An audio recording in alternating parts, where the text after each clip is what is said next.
Well, a very good evening to you. I'm Jennifer Kirk, and we're here for another Shed Chat Live. And well, really good to have you all along. And we've got a new microphone here, so hopefully the sound will be much improved. So I'm a bit wary actually of fiddling about with this on account of the fact that it's all singing, all dancing. So I'll show you my new microphone. Ooh, very professional. And hopefully the sound is a lot better. Hello there, New Mills Model Railway. Good to have you along. And today, well, one of the things that I kind of want to talk about is the Rails stroke Dapol versus Hornby Theriot. Now, we covered this in the Hornby announcements, but I've been looking further into this, and hello everybody who's turning up, Camels Model Railway and Linnet 12DD, hello to you all, and Greg Palmer too. Greetings from Brisbane, Australia. Well, greetings from Bolton here. Linnet 12DD, do you ever do anything in N-Gauge? No, not really. I'm afraid N-Gauge is something which I've never really done. I've helped other people run an N-Gauge exhibition layout, but that's about it really. But today what I really wanted to have a look at, and I'm going to bring this up on screen, the Hornby Theriot. Now, we talked about this, and it's interesting because an availability date has come up for this, and you should be seeing it on your screen. And we're seeing here Hornby saying expected May 2019, although I was looking in the catalogue today. I was down at a model railway shop, and in the catalogue it says expected Q1, so it looks like it's already slipping. But as we talked about before, I think this is going to be the battle of who gets to the market first. Now, we saw that with the Adams Radial, and Oxford Rail got to the market first and just cleaned up. I think Hornby's learnt from that.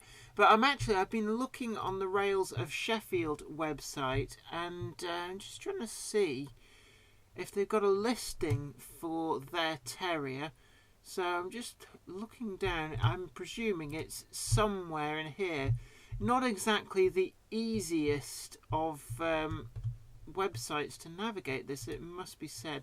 Oh, that's just taken me to the same website. I'm just going to scroll down. Ooh, lots of some interesting stuff here actually. But what I'm really here we are. That's actually an O gauge Terrier. Let's just have a look. Double O. Let's have a look in more information and see if they've got a release date. Just looking down there, there's no real release date. Let's see if I click on pre-order now. I'm not going to actually pre-order one because they're down at £140 there. That's the basic model. And if we go back to the Hornby website, £89.99, and it has to be remembered that's the RRP on this particular locomotive. And what generally you'll find is that it'll be available discounted from that. So I don't know, I'm guessing maybe about £82, £83, something like that. I reckon they'll lose 10%. So actually, yeah, probably about 80 quid. That's not bad actually in this day and age. And I think that Hornby are keeping the price pretty keen on these new Terriers because they know they've got the competition. Hello there, all the people turning up now. We've got Andrew Keeley, hello from New York City. Gosh, we're getting the whole global audience in. The cat's just got up and... Oh, you're a bit miffed, aren't you, Fred? Because I've started talking, basically. I've been sat here silently doing a bit of research, and the cat's been asleep over there, and as soon as my gob starts motoring up, the cat's just got up and skulked off. Warrington Train Spotter 2778, good to have you along. Good evening. Hope you're well too. Yeah, I'm not too bad actually. Pretty much fully over the cold that I had a couple of weeks ago. Still doing dry January. So I've got... actually, let's make it full screen because that'll... Oops. let's have a look. This is what today's drinking is. We've had this before, Copperberg, and oh, that's reminding me what I've forgotten to do. Somewhere, just bear with me one moment. Somewhere over here should be very large light, so that should mean that you can see things. Probably just thinking there was a funny old shine on the bottle. So we're drinking Copperberg. Actually, that hasn't really helped at all there. This is alcohol-free Perry, which is pear cider basically, and still doing dry January, still doing really well with that. I think I've got a few days left to go, and then I'll be celebrating by probably having a bottle of Cava or something. Yeah, it's been hard work, I have to say. That cool, nicely chilled Magnus cider in the fridge with the the glistening moisture running down the outside. It's been calling an awful lot. It has to be said though that I probably find that a lot of alcoholic thingies just won't float my boat. I've gone off the thought of whiskey, and even like red wine. Don't fancy red wine anymore. It's really most peculiar. I've got a few more people coming in, and oh gosh, Camel's Model Railway, greetings from Slovakia. Gosh, we really are ticking off all the countries, aren't we? So that's really good, actually. It's good to see all the people from around the globe, a nice global community. Hi to Alan Quinn there as well.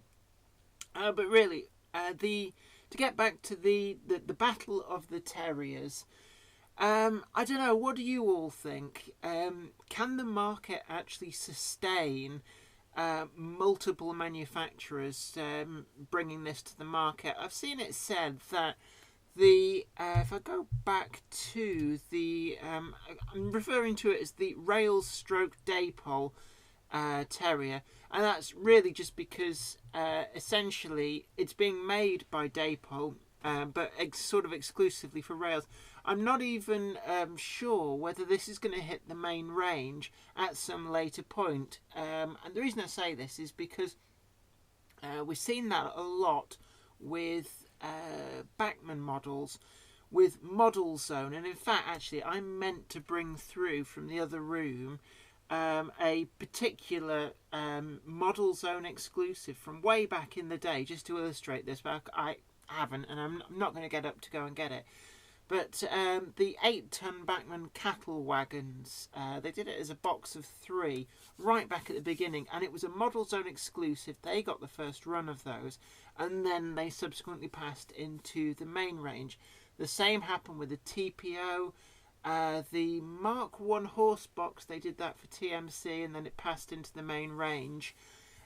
So it'd be interesting to see whether Dapol are going to do much the same. I'm not aware of Dapol having done an exclusive that is then passed into the main range. So this may remain being something that only Rails will be able to supply. Though I know they've done a deal with the National Railway Museum to do, I'm not sure which one. It may even be that they're selling some of the Box Hill ones. And yeah, Addy Pullen, hi Jen, I'm waiting to see the review on both of them before I buy one. Yeah, I think they're both going to be pretty good. And short of there being a really big gaff with one or other of these, which I don't really see. I think manufacturers have learnt an awful lot from previous releases. I think that both of them are going to be really good models. Where the difference is going to be, I'm pretty certain, is going to be some of the upselling that Rails are offering in terms of a DCC sound fitted example. The Hornby version, if I can, let's see if I can, yeah, on the Hornby version, you can see here we have an option of DCC fitted or just DCC ready, and looking across there, you're basically paying £20 for an ordinary DCC chip in there. There are no factory sound fitted options coming up as available from Hornby, and I can imagine, because these are, it's when you look at a picture like that, it's very easy to forget that these things are not that much bigger than the Hatton's P class. In fact, the older Hornby version of the Terrier has been around for quite some time, and it is a tiny model. So it'd be interesting to see whether the Rails version will get the edge on a sound insulation. I'm going to see if I can find a price for the sound fitted version. Now that's a DCC fitted. DCC sound. Let's have a look at this option. And what I'm curious about, oh my word, £239. That's a lot of money for something which, and I'm going to hold this up. I meant to mention this as well because we had the review that let's just see. Where's the right button to press? There it is.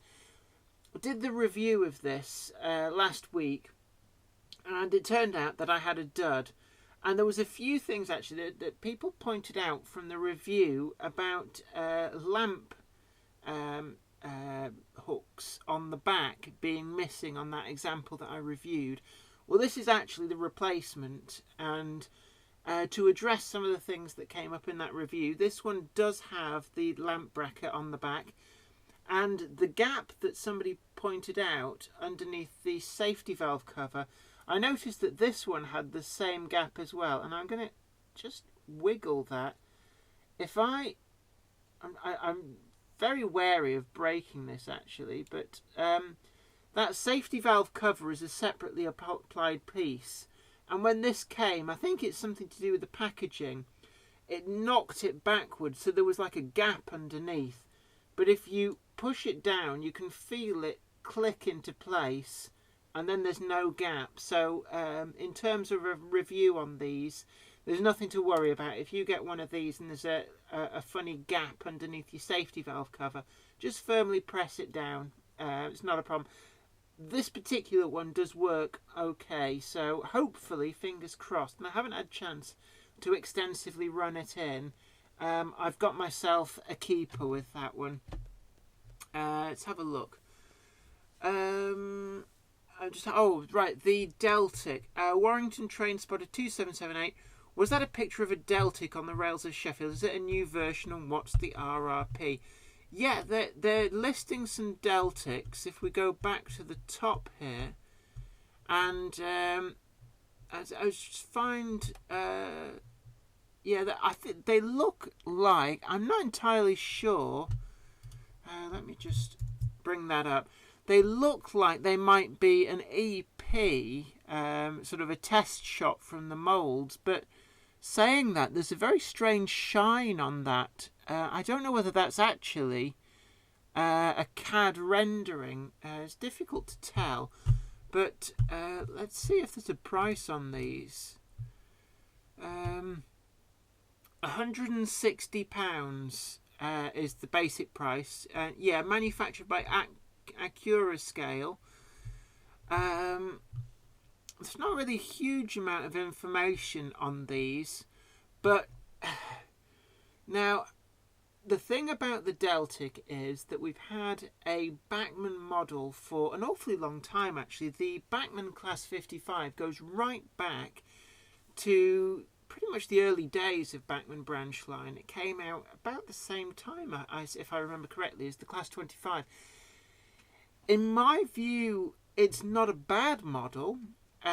There's certainly a lot of flaws with it. I think Bachmann have learnt from that, but £160, it's not as expensive as it could have been in this day and age, and especially given that we've just seen for a sound fitted Terrier £239. I think it was £140 for the basic one from Rails.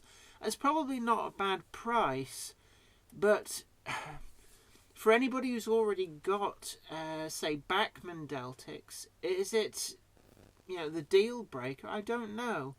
The Sutton Locomotive Company Class 24, a lot of people do rave about them as being the definitive Class 24. but I've never felt compelled to get one. I'm quite happy with my Bachmann Class 24s. And similarly, my Bachmann Class 55s, it does have a lot of flaws. Build quality is one of them. The buffers keep falling off of it, and I've heard from a few other people that they've had similar. But the Bachmann Deltic prototype is certainly a very, very nice model. So, it proves that Bachmann can make a really good model. And interestingly enough, that's a model that has not made it to the main range. Even City of Truro did, Butler Henderson did, the Midland Compound did. They all made it to the main range and got released by Bachmann through their whole retail portfolio.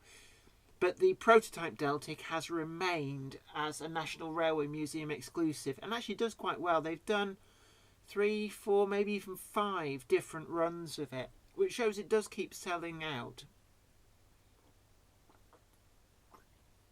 Sorry, I just needed to have a slurp of that. Talking a lot. Oh, it's gassy. It's gassy. I'm going to burp. Zoe's not in, so I have to eke this out because there will be no additional supply runs of Coke or anything. But hey, let's go back. I mean, I'm in two minds about some of these manufacturers bringing out. Let's just see, sound fitted. Let's just see what the price is on that. 250. It's interesting actually when you think how much bigger a Deltic is than a Terrier. They're not that much more for the Deltic over the little Terrier, and it remains to be seen. It's something I've talked about before. Will Rails Dapol drop the price of their Terrier now that the Hornby one is on the market? And it looks promising, I have to say. I'm looking here at I think it's a product, or at least a pre-production, maybe a livery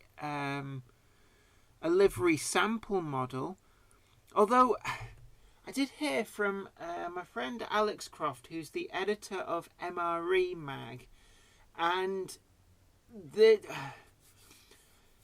gist I got from him was there wasn't as much to see. Let's just see, can we make that full screen? Oh, it's gone to the other picture. He said there wasn't as much to see as these pictures might suggest. That was the gist that I got from him. So whether these are just really cunning photoshopped CAD images or something, I'm not sure. But they're promising a release on this for May at the moment. That may yet slip back, but I'm very interested to see what these are like. I'm also quite interested in the Dapol stroke Rails Terrier. I think that quite possibly there's not going to be much between them. Oh, excuse me. Now, Dapol have an advantage in that they've already brought out their O-gauge Terrier, so effectively they're just shrinking down the O-gauge Terrier to shrinking the CADs down to make it in 00. That said, the O-gauge Terrier does have a few flaws in. I think it falls into the same pit hole that the older Terrier model in 00 had, which was that it was never quite fully an A1 or an A1X. The Terriers are a huge minefield of different variants because they were such long lasting. Some got rebuilt to different degrees, boilers swapped backwards and forwards, but also being sold out of service, gone into service with other railway companies. Some of them then finding their way back into the same railway company at grouping. So there's so many variants between the different Terriers that it's probably almost impossible to accurately represent a good deal of them in model form. So there's always going to be some degree of a small compromise. Otherwise the tooling would just be far too expensive. But that said, I was always quite happy with the older Hornby 00 model. Yes, it's a little bit chunky in places, but I thought it was a pretty good model for its era. I've got quite a few of them. I've got I'm trying to remember. I've got Wadden in the livery that you see on screen. I've got the older Hornby Terrier in that delivery. The sort of the I think is it the improved engine green or something like that, or is this the Marsh Umber? I can never quite remember which is which. I've also got which one are the other ones I got? I've got a Kent and East Sussex Railway one, but I think it's Sutton. It's one that they did for the Collectors Club, and then there's also they did two for the Collectors Club, and they bunged them out for 35 quid a pop, which did beg the question at the time, if they could do that for the Collectors Club, then why were they selling the main range version for more than double that? It was a little bit peculiar, and perhaps in some respects a bit of an own goal.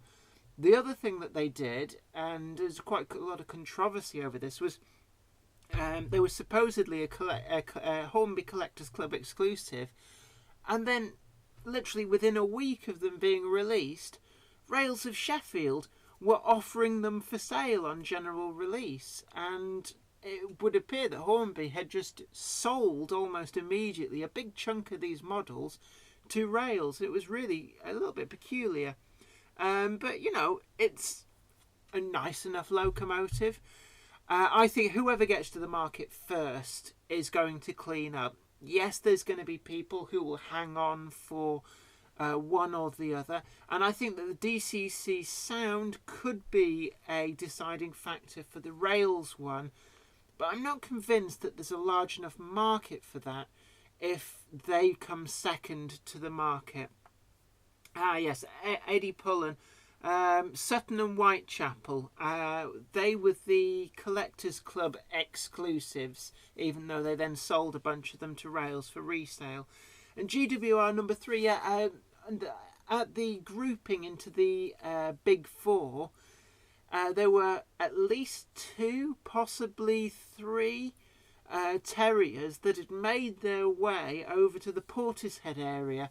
So ironically, these whereas most of the surviving ones that made it as far as the Southern Railway, there were some in the control of the Great Western Railway, which just showed how successful these locomotives were.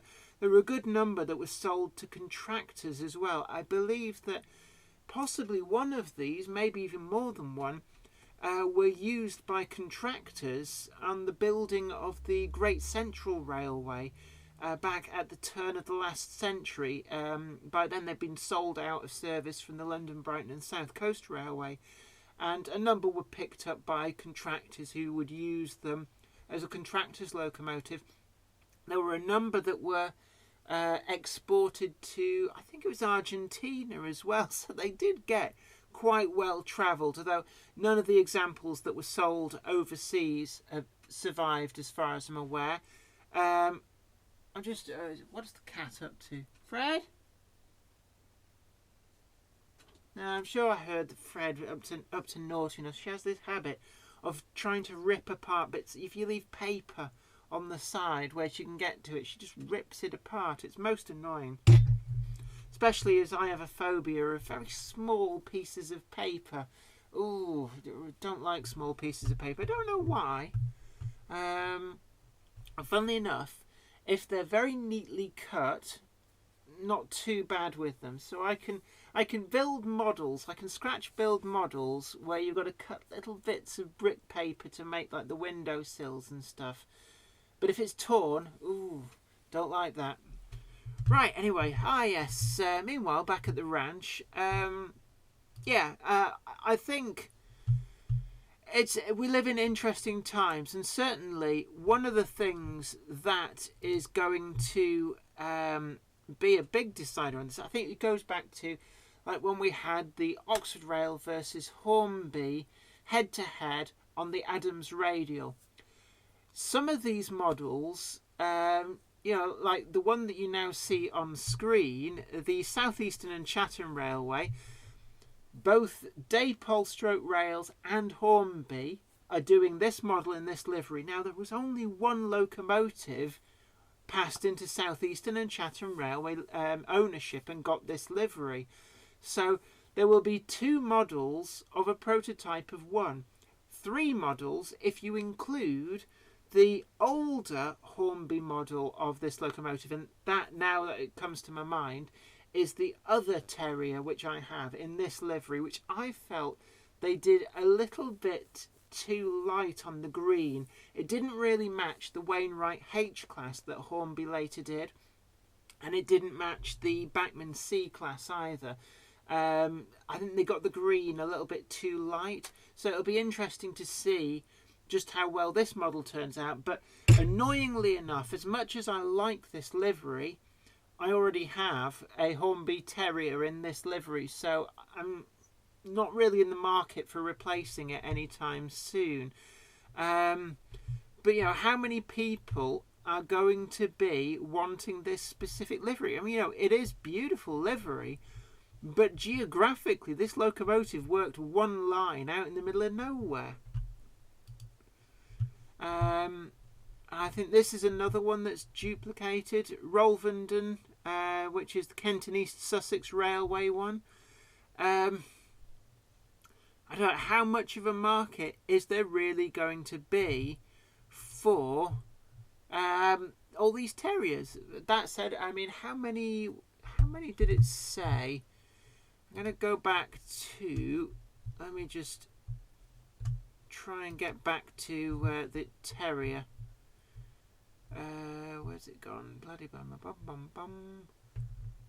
Yeah, I think it has some class details. So there were 50 built between 1872 and 1880, and so 50 locomotives built, and actually 10 survived into preservation. So 20% of all the Terriers built, and when you think like how long ago that was, 1872 to 1880, these really are veteran locomotives, very long lasting, very successful. But for 20% of the fleet to survive is pretty good going. So, you know, they do have a good following. I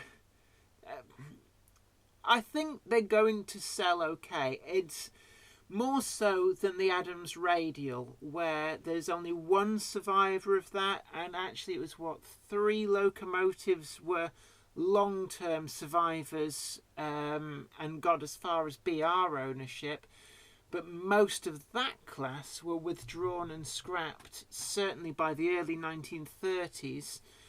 It is interesting that some of I think there's only one London and South Western Railway liveried Adams Radial has turned up, both from Hornby and from Oxford Rail, and both of them are the same prototype, which I don't know.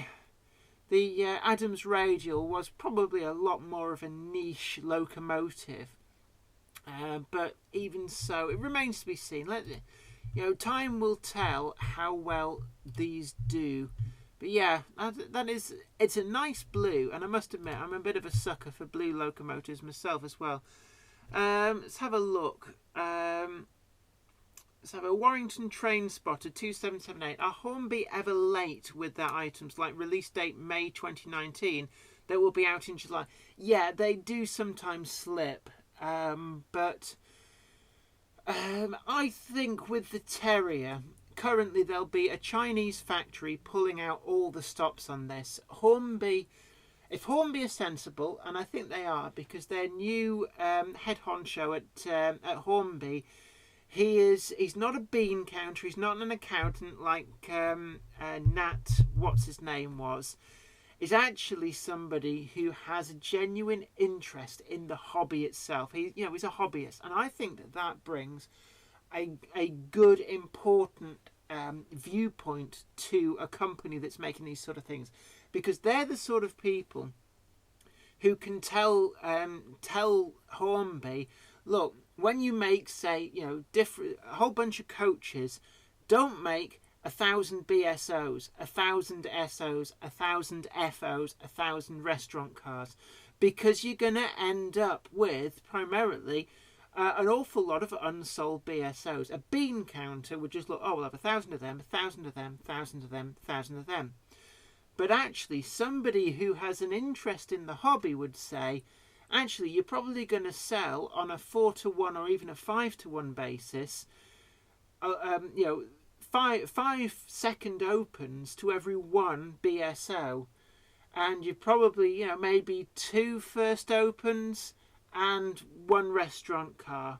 Those sort of factors. So make your production runs accordingly, so you don't end up with how likes of Bachmann had when the Mark IIs first turned up, and the market was flooded with the break seconds.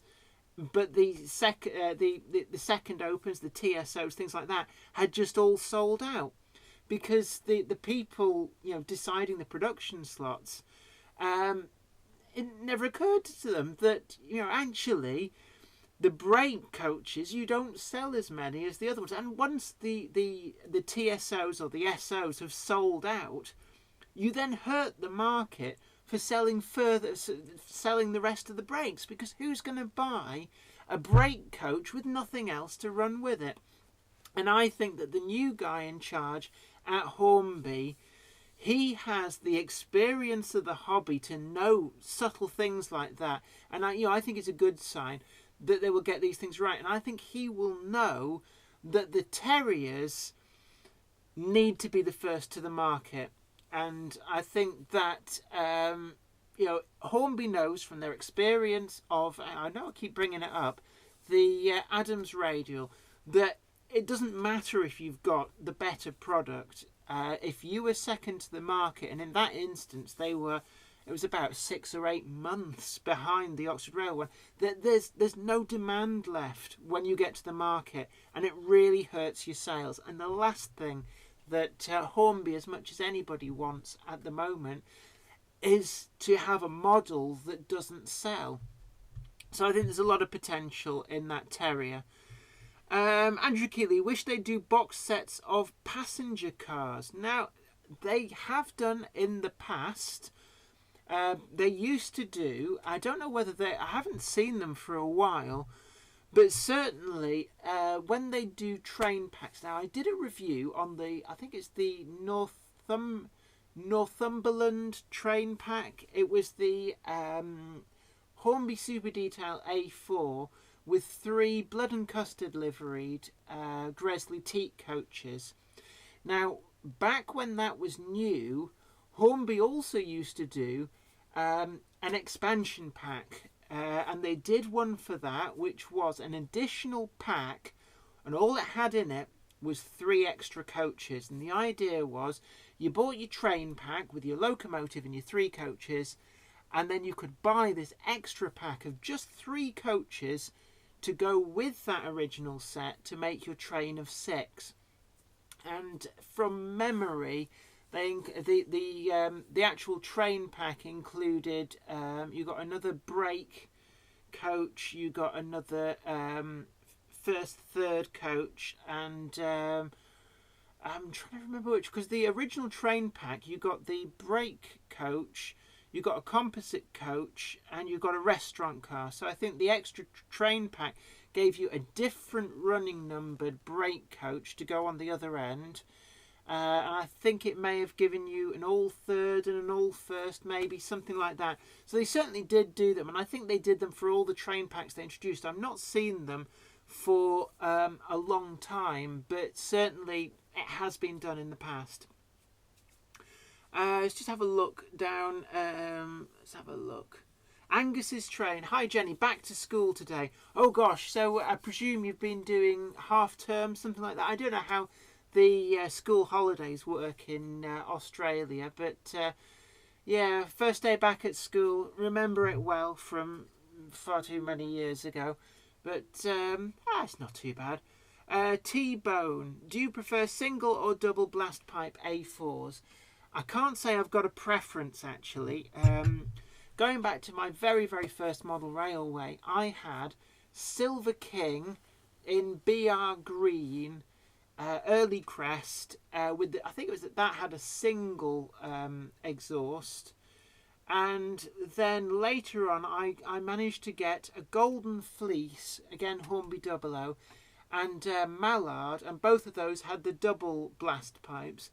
And I wouldn't say that I had a particular preference, I must admit. I don't think I'd go for one over the other. So, yeah, no, very long-winded, wordy way of saying no real preference. T-Bone saying, Hornby nearly always slips on its date. For example, the J36 was supposed to be out in August, didn't show up till mid-December. Yeah, things never really arrive early, do they? They always get pushed back and pushed back. But again, I think that the Terriers will buck that trend. The Terriers are going to get to market on time. And it all boils down to beating the Rails Dapol example. Hornby cannot afford to be the second. Andrew Keeley, my first UK train was the Bristolian because of your review. Oh well, I'm really glad of that. Actually, that was I feel glad that my review was helpful. Certainly, that is a lovely set. The new super detailed Hornby King is a lovely model, actually, and those coaches actually are pretty good too. And one of the things you've got to watch out for with Hornby is that some of the train packs they do mix and match what could be loosely termed as railroad items with super detail ones. So I'm just looking down this list. I'm not sure actually. The Northern Bell train pack. Now, one of the things you've got to watch out for is that are they super detailed coaches or not? Actually, that's a Railroad 57. Well, it's a 47 dressed up as a 57. But yeah, the Bristolian, everything is super duper detail, and it's a really lovely set. So I think they were available at a really good knockdown price at the time as well, which was one of the reasons that I was probably gushing over it. Mark Rice, go to Bourton-on-the-Water model shop, fab, been there 1970s to now. Yeah, there's a few very long-lasting model shops. Hatton's is one of them. It's been through 2 moves in its time that I'm aware of. Certainly I remember going to the old Smithdown Road shop, then the new Smithdown Road shop, which I believe used to be a sofa shop.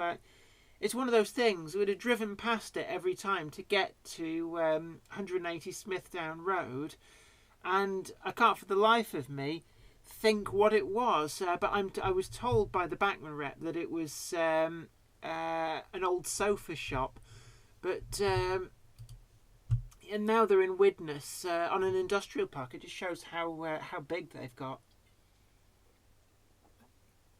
I mean, interesting enough, Bolton Model Mart just celebrated their 40th anniversary, so they're quite an old shop as well. And again, they've moved twice. So why hasn't Hornby shunted the old Airfix Terrier into the railroad range? Any ideas? I think that it may yet turn up in the railroad range, but what Hornby will want is the maximum possible interest in the super detail terrier, and what they don't want is a railroad terrier potentially deflecting some of the sales. If that was also available at a cheaper price, you'd be looking, it would have to be down at sort of around the £30-40 mark. I think their view would be is that would potentially hurt some of the sales for their all singing, all dancing terrier. So whilst it may reappear in the future, I think it's probably a wise commercial move not to bring it out this year. So that's probably the reason why. What was I looking for? I was actually looking for... Now, Andrew Keeley, wish they do box sets of passenger cars. Here we are. They do coach packs. This is a set of 3 coaches, again, to expand when I just brought up the Northern Bell Pullman set with the locomotive, this is the coach pack to go with it. So what you see is what you get. 3 coaches, and these are different coaches to the ones that are in that set. So they're not cheap these days. £105 there, well, a penny just under. Let's have a look. Divan's GWR. I recently found out the second box at Llandybe for the 2 lime kilns, quarry behind one for the Love Crossing, has been moved to the private railway at Titley Junction. Alright, there's a lot of, at the moment, I think partly because of electrification, also because of re-signalling, a lot of the older equipment and stuff like signal boxes are disappearing from the network, and it's always good to see them get saved, moved to preserved railway. Certainly one of the lines which I follow with a great deal of interest, the Stainmore Railway at Kirby Stephen East. There used to be, and we're talking going way back, 1960s, there were 2 signal boxes at that site, and now there's none. They were demolished. So it would be nice if a Northeastern Railway pattern signal box were to be in need of a new home, that perhaps one could be moved there. Right. Warrington Train Spotted 2778. Hatton's Railway Shop is a nightmare to get to now unless you drive. There's no public transport to it, which is a shame. Really used to enjoy going to the one in Liverpool on Smithtown Road. Yeah, I think it swings and roundabouts. Obviously, if you're reliant on public transport, it is tricky to get to. But if you drive, ironically, it's easier to get to than the old shop.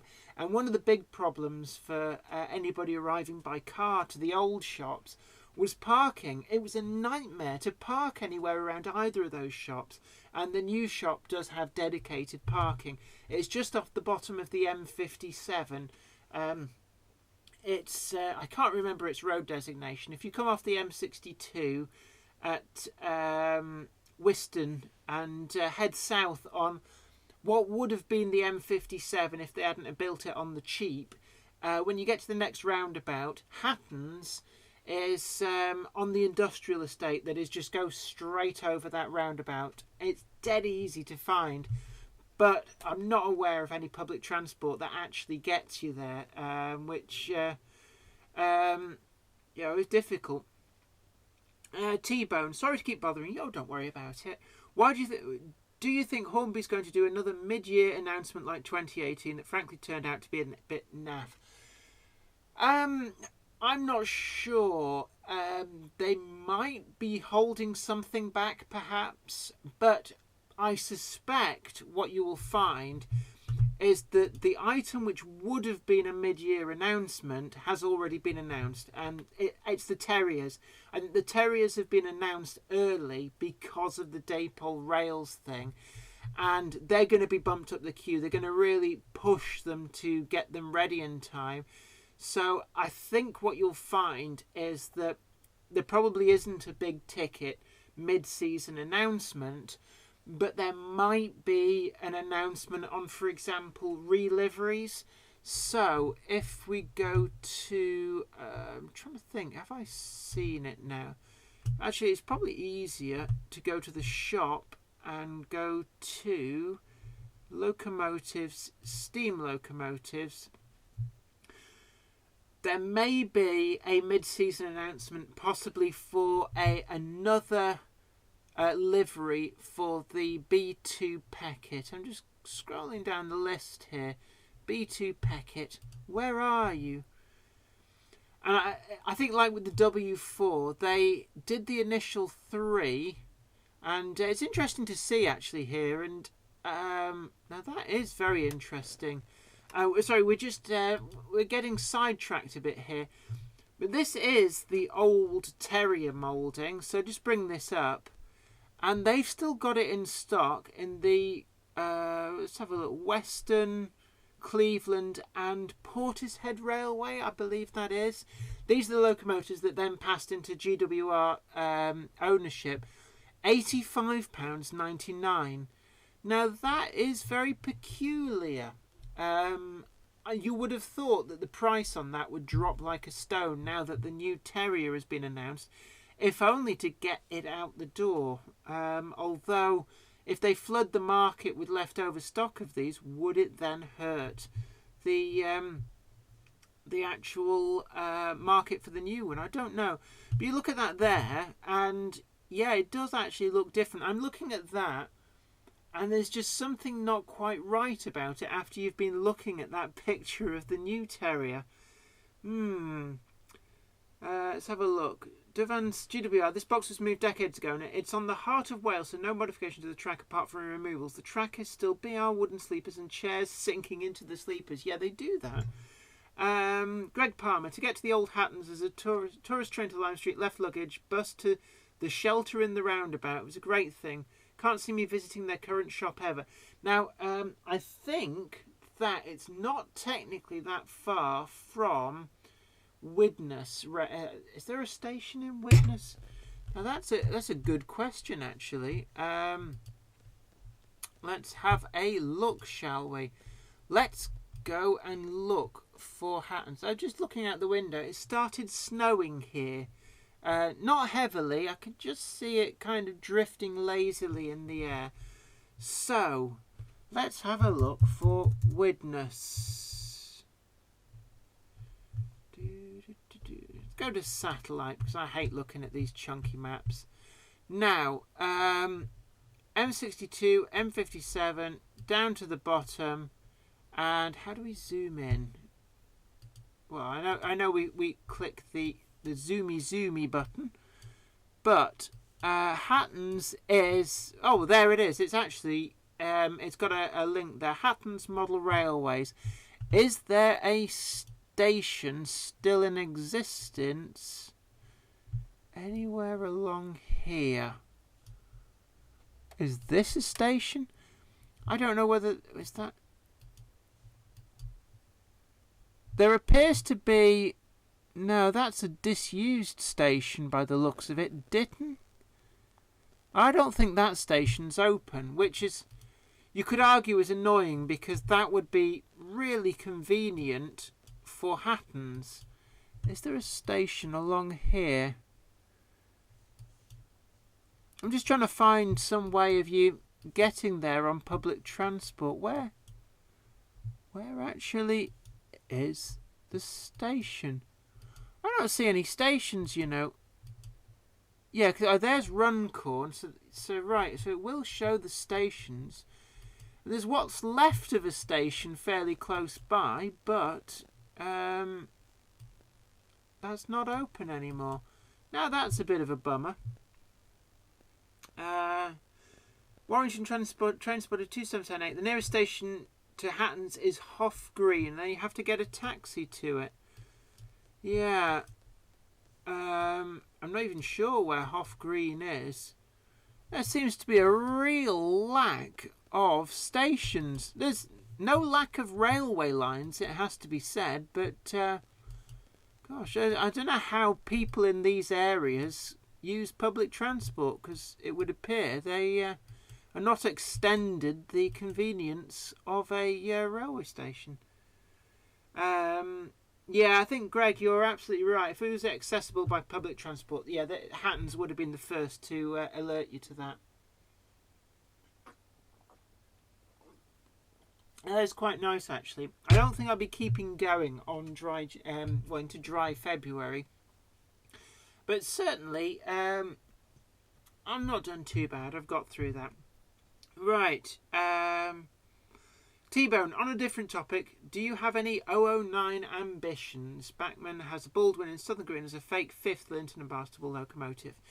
Yeah, there's an awful lot of ready-to-run 009 turning up, but to be honest, I have no immediate ambitions on 009.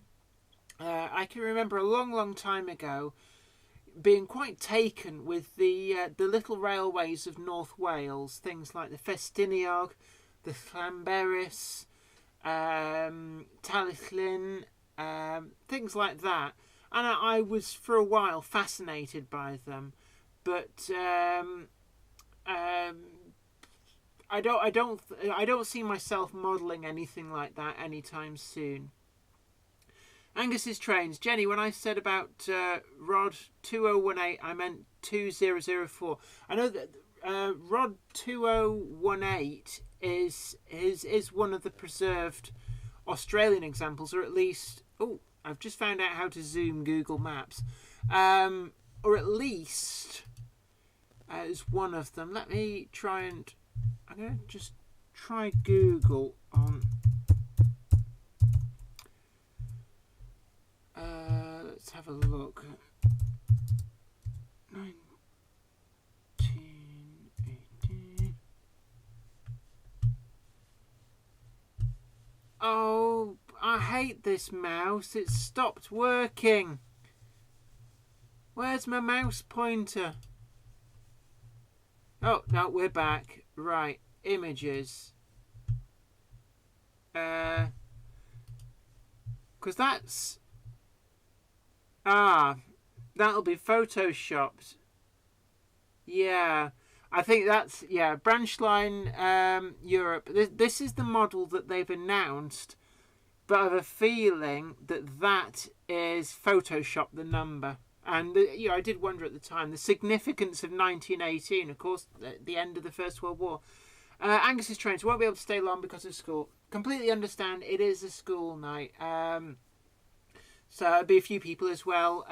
Maybe got to go to work as well early in the morning. But don't worry about it. And you can always catch up on this on YouTube afterwards at your leisure and be able to watch the rest of it. It should go up as an actual normal video. So T-Bone, the problem with me is I'm a sucker for fantasy or imaginary models. I can't say that I am, although liveries tends to be the thing for me. I'm quite happy to go after a livery that didn't necessarily exist. And the thing that I'm a sucker for is tops liveries on locomotives that didn't necessarily ever carry them. So let's have a look. Class. There is a class 4 which was painted with... There it is. So, for example, if a model were to turn up of this particular gem with that running number, I would be like a shot out there to buy it, because I just love my diesels in BR blue with a tops number on the side, whether they carried it or not. Let's have a look. Warrington Train Spotter, will you be going to any railway galas this year? No immediate plans, but my friend Brian will probably have me drag me along to the East Lancs Railway at some point for something, because they do a lot of diesel galas and he's always quite keen on that sort of thing. And also the Ribble Steam Railway, probably end up popping down there at some point. No immediate plans for anything else, but never say never. Angus is trying to search Richmond Vale Railway and Rod 2004. So let's just have Rod. This will probably bring up... Oh, no, we just get hot rods. Richmond Vale Railway.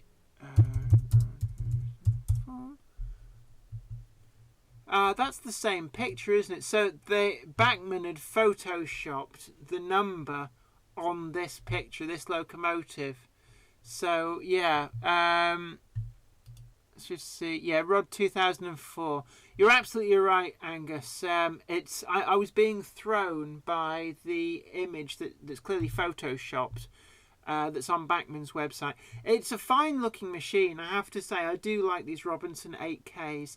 And in a way, it's a shame that that they're not able to restore this to working order. But in fact, actually, it's interesting they've just got it sort of plinth rather than on the proper track itself. So it appears to be, no, that's still sat up on the plinth. So it's a place I'd love to go to at some point. And Rod 8. So presumably this is one of the other... so your keyboard is coming through on the sound, Jen. Is that sort of like the tappity tap sound? It's probably because I introduced this to people right at the beginning. So I'll for the benefit of people who arrive later, we're on a brand new microphone. I say brand new. This is actually from my broadcast days, back when I used to work in radio. It's part of my old setup. We've wired it in because Zoe got an adapter to feed the output from the sound desk that's up there through to the USB of the computer. And so we hopefully, I just realised I'm sort of wafting this microphone around and talking, so I probably sound like I'm fading in and out there, and you get all the noise of me flicking the microphone and stuff. But sorry about that. Yeah, so that's probably why it's just picking up the vibrations coming through. But let's have a look. Yeah, Angus, if you're still there, I'm just curious if you've got any more details on. Is this actually a different Robinson 8K, or is this the same one but just right? So it's the same locomotive, right? I'm with you. So presumably that's before they put it back together and then cosmetically restored it. So right, I see. It's a shame they can't get any of these running, but I'm wondering, are there any pictures of any of the other? Let's have a look. Which one's this? Is that the same locomotive, or is that? Oh no, that's somebody's model. It's actually, to be honest, it looks quite nice. It scrubs up well. Anyway, where were we? Meanwhile, back at the ranch. Let's have a look. T-Bone, would you be interested if anything like the Biggest Little Railway Challenge came along? How do you mean? What? As in, if they did a second series? I have to say that there is no plans for a second series. Biggest Little Railway is officially done and dusted. To cut a long story short, it was definitely considered a success. It's being shown on late night television all around the world. I think it's been shown in Australia. I believe it may have been shown in America, in South Africa. All over the place it has been shown. And at the moment, it's permanently on 4OD because it's being shown regularly, sort of like in the graveyard shift, early hours of the morning, on I think it's either E4 or something like that. But in terms of Series 2, they've kind of put it to bed. I think it was such a nightmare logistically to film, and that was a nightmare for us as well as them. There's no immediate plans to do it again. I think it was also very expensive, so on the cost benefit analysis, there's probably a lot more interesting things you could spend however many million quid on making for television. They don't consider it's not a failure. They're quite happy with the results, but it was so intensive to do. And having been there firsthand and witnessed the stress and the anguish amongst bear in mind there was like 170 of us. You don't see that on camera because there's a lot of people stood the other side of the camera, and lots of separated out groups and a lot of people in the background who were handling the logistics side of it. But it's a lot of people too. You feel like a cat herder at times. Let's have a look. Angus's Trains, Richmond Vale Railway has a Facebook page. Yeah, I have seen that. So it's an interesting railway, and certainly I was reading up only a couple of weeks ago on that and the South Maitland Railway. Warrington Train Spotter 2778. Do you watch Paddington 24/7? No, I have to say I don't. Train spotting with Philip Page. Train spotting. Is that? I presume you mean train spotting live. That, as far as I'm aware, is considered unsuccessful. It didn't really work out. I believe Dick Strawbridge was on that as well. And also, I don't know whether he actually appeared on camera, but my friend Will Jarman was involved with that as well, which he kind of parlayed into a bit of street cred for getting him onto Biggest Little Railway when they were casting for that.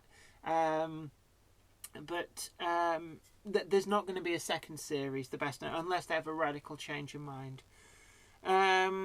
T-Bone, I'm thinking of volunteering on the Ravenglass and Eskdale Railway. Do you have any advice? No, not really. I'll be honest with you. I think it's a case of just enjoy yourself. It will be hard graft. So a lot of the jobs at Preserved Railways, I guess, are there's a lot of physical stuff, a lot of being outdoors, but you will learn new skills. Be open to learning new skills, and you will get plenty out of it. It's a bit like volunteering for many other things.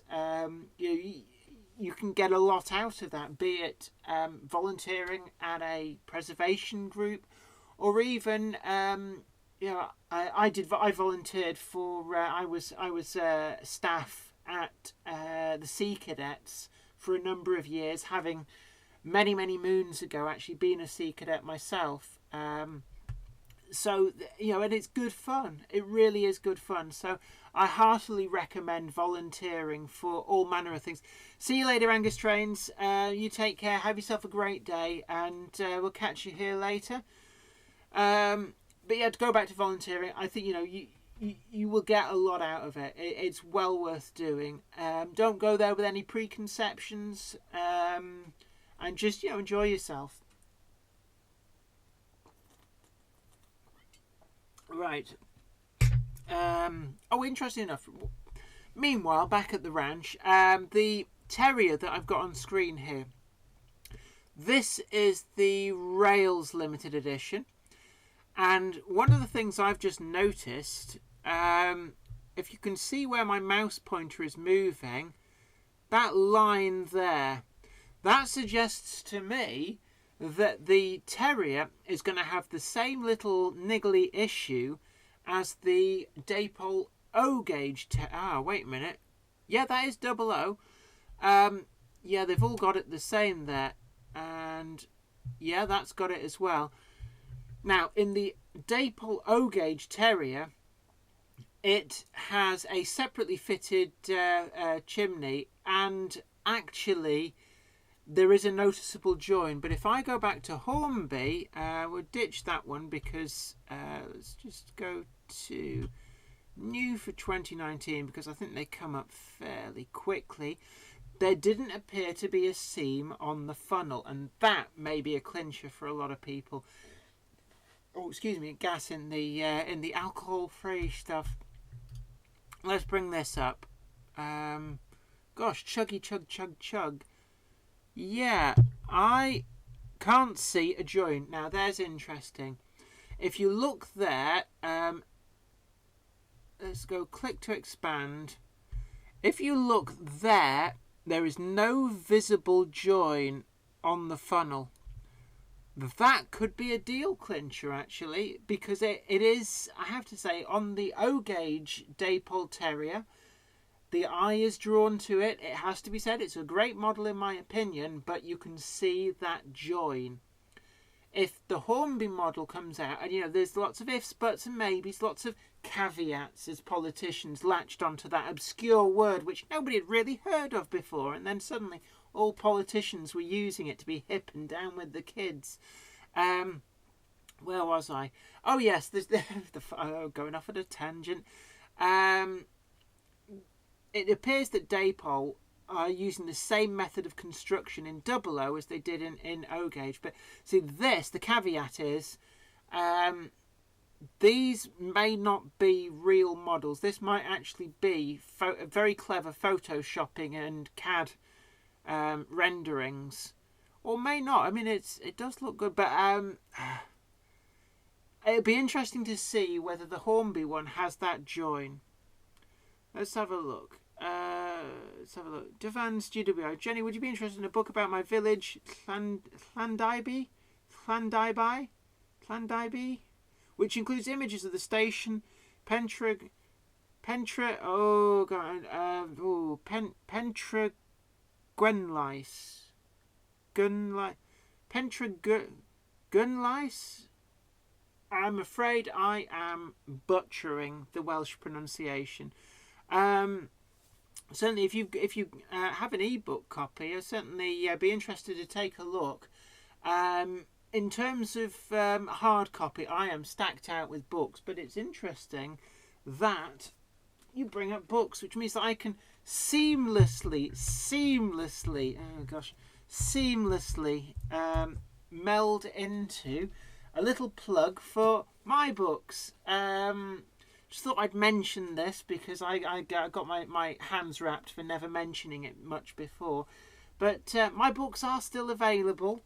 I've got Bringing Home the Stars. You get these through Amazon. It doesn't really bother too much where you get them from. But Bringing Home the Stars, Twinkle Little Star. And recently out, I have the Alba Trilogy. Whoa, there we are. There's the camera. So this is a 3-book set. You can read them standalone, read them all together. But these, I don't know. I guess they're on Amazon. I don't know. I've never really checked where they sell these things. I just get sent copies when they go to print, and in my own little magical world. Andrew Keeley, oh my god, the Welsh. Yes. Never the wen, Jochem Vow. Yachavi. Devan's GWO, do you want a link? eBay or Amazon? If you send me the Amazon link, I'll certainly take a look at that. But yeah, thanks for that. So yeah, books available from all good bookshops and some really terrible ones too. And when I did my last signing tour, there really are some terrible branches of Waterstones in this country. Oh, grim. With some odd stuff. There's a lot of really good ones actually as well. And I got to know and still stay in touch with a couple of managers of Waterstones branches who were like thoroughly great people. Really fun to be around and that. So yeah, some really good branches of Waterstones out there as well. Anyway, where were we? Yeah, the Terrier, that parting scene. So that might be quite interesting. But what else were we talking about? Ah, yes, Greg Palmer. TTS for Terriers would probably be a great option for Hornby. Now, this is something that in the release schedule, Hornby did mention. One of their plans is to make... Oh, that's probably rattling through the microphone. I just realised there's something rattling on this desk. The desk is a little bit rickety. So just bear with me. Let's have a look. TTS. Where would the TTS be? Let's have a look in the shop. Power and control. There we go. TTS Sound Decoders. One of the things that Hornby is on record as wishing to do is to make all of their locomotives available in sound and non-sound. And at the moment, I think the diesel locomotives, because it's far easier to do, they're effectively they're being released to the market with those options of sound and non-sound. But the steam locomotives, they're kind of getting there. Now, some of them are already able to be fitted with the TTS sound chip, and Hornby have brought a whole load more to the market. And just have a look, what's that out? Oh, yeah, the 37. It's always out of stock. Really difficult to get that one, probably because it's very popular. And I'm just looking down here. Pre-order. Let's have a look. Oh, Merchant Navy. Oh, interesting. That does not include the new ones. So, we're going to have to go back to new to 2019. Would that be accessories? So Warrington Train Spotter 2778. Did you say how many terriers we were doing? I mean, how many variants? I didn't know, but I think I'll go back there in a moment because I'm just looking at the TTS chips. Yeah, we've got announced all new B12 TTS chip, Princess Royal Class TTS chip. These are in no particular order. It's one of the things that Hornby doesn't do very well is the organisation on their website. Let's see, where's the other ones? I know that because I've got a whole load of the Class 8 ones on order. And a top tip for you, if you want a Class 8 TTS sound chip, probably get an order in with the shop because they're apparently proving quite popular and probably will sell out very quickly.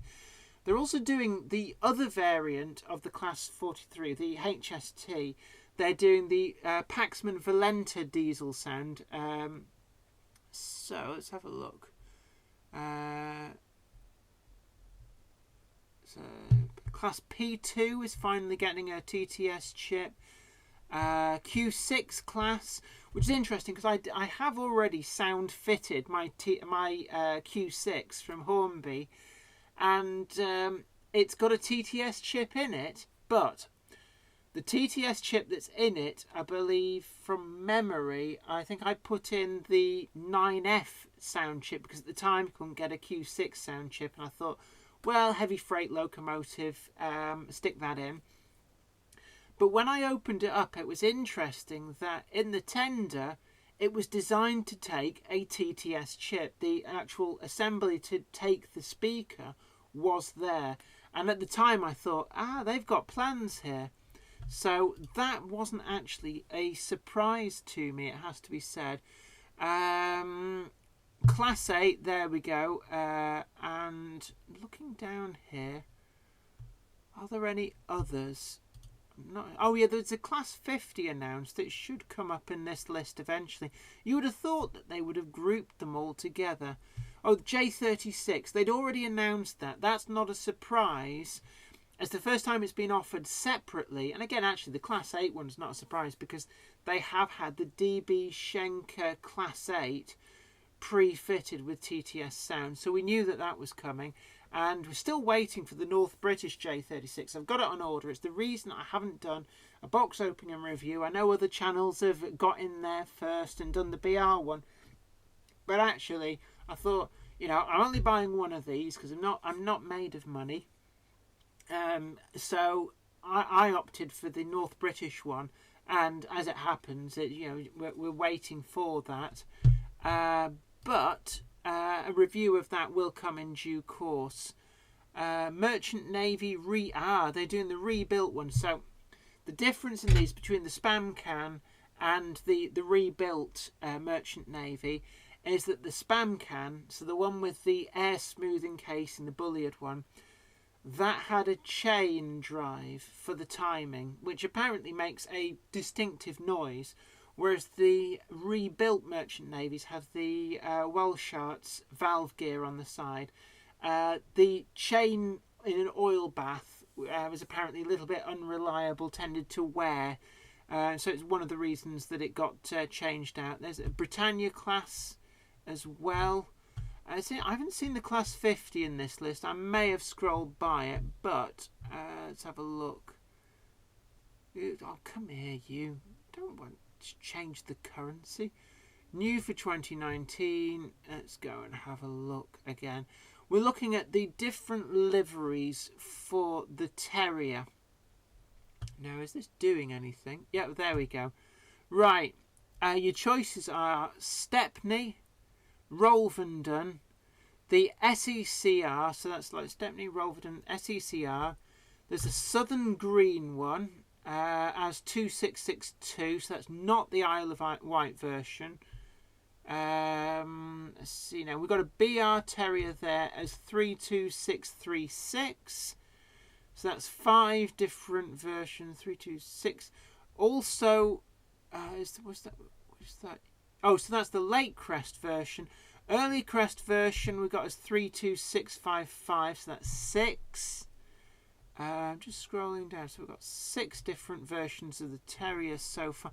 You see what I mean? They're not grouped together. So 6. I'm not seeing any others. But yeah, I think there's 6 different versions. But there will undoubtedly be more versions. In the previous Hornby range, the Terrier was one of the models that just kept on giving, with lots of different colourful liveries. The locomotive itself, the real locomotives, I got pulled up for saying that because it's a term that annoys somebody. So the full-size prototypes, there's a number of different London and Brighton South Coast Railway liveries. So you've got your Marsh Umber, you've got your Stroudley improved engine green, but then between them I think there's with the locomotive name on the tanks, I think they were also done with just LBSC on the tanks. Then there's also SECR livery. Also, London and South Western Railway ended up with at least one Terrier. The Western, Cleveland and Portishead Railway had them. Kent and East Sussex Railway had them. And I believe that Kent and East Sussex Railway might even have had 2 different liveries for them. Great Western Railway, I've seen them with the shirt button livery. Also, what else have I seen them in? Southern Railway green, in both mainland and Isle of Wight versions.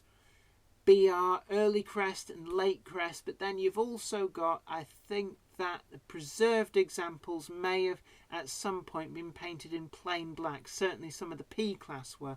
So there's quite a lot of different liveries, and then on top of that, if you go to the contractors using them, it's not clear whether they would have been repainted or whether they would have carried the remnants of their previous liveries. And then there was some that were exported to, is it La Plata in Argentina, certainly South America. Not clear what livery they would have ended up in. So there's an awful lot of different liveries. And with 50 members of the class, there's an awful lot of different locomotive identities that you can go through. Off the top of my head, you know, like Thames, Earlswood, Wadden. There was also the Brighton Works Shunter. I believe there were several locomotives that took that identity. But Brighton Works, they had the BR number on the bunker, but they were painted up in the Stroudley improved engine green, but with Brighton Works written on the sides. Angus Trains, I'm back. What's going on? We keep going back to the Terriers. Actually, we were talking about different liveries, but we've talked a little bit about the TTS sound chips. Hornby is on record as saying that they do want to make all of their models, and I'm hoping that this does extend to some of the smaller shunting locomotives as well, be ready to fit sound chips to, principally TTS chips. So, you know, it's interesting times, and certainly on some of the small shunting locomotives, it will be a real boon if there's a TTS sound chip available and an easy, straightforward fit. Now we're seeing that with the Class 8. That's probably the smallest locomotive so far that Hornby have produced a TTS chip for.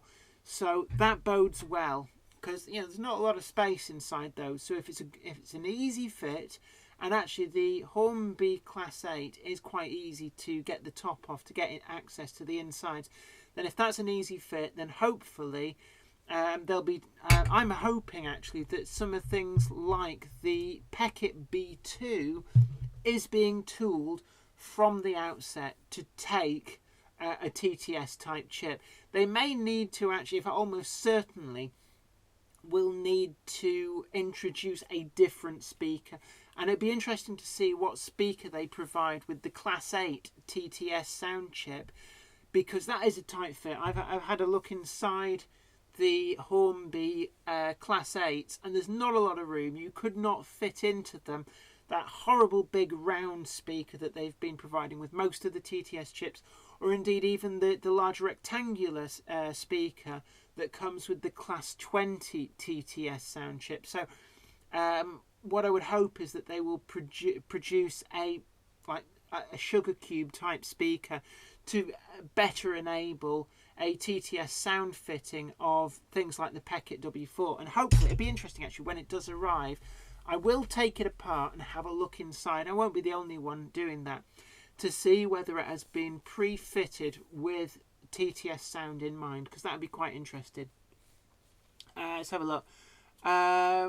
Just having a look down. Warrington Train Spotter 2778.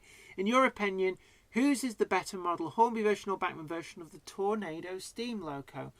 In all honesty with you, I've only seen in the flesh the Bachmann one, and the Bachmann A1 is a really good model. It's up to the kind of standards you would expect from Bachmann, and I'm trying to think, actually, do I have, yes I do. I've got one of their A1 models. It's Aberdonian is the one that I've got. The reason I've got that is no particular reason other than I picked it up brand new in box but second hand for a very favourable price. So that's really what dictated that particular locomotive, and it's a really good model. It's got a lot of weight to it. The detail is very fine, especially the rivet detail and the tender.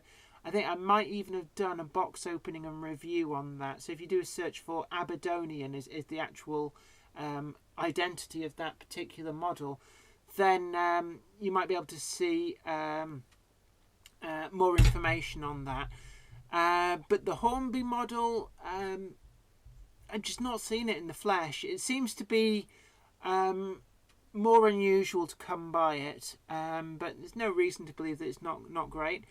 Angus's Trains, can you look at the New South Wales Railway Museum? Yeah, I probably can. Let's have a look. Oops, getting there.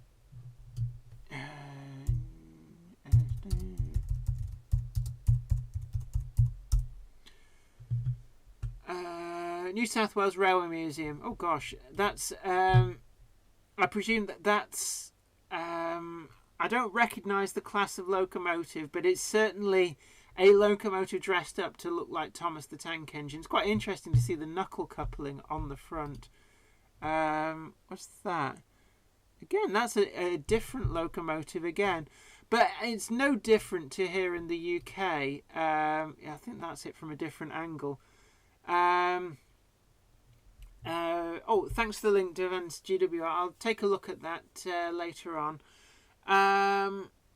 Let's have a look. What was I talking? Oh yes, you see it a lot in the UK.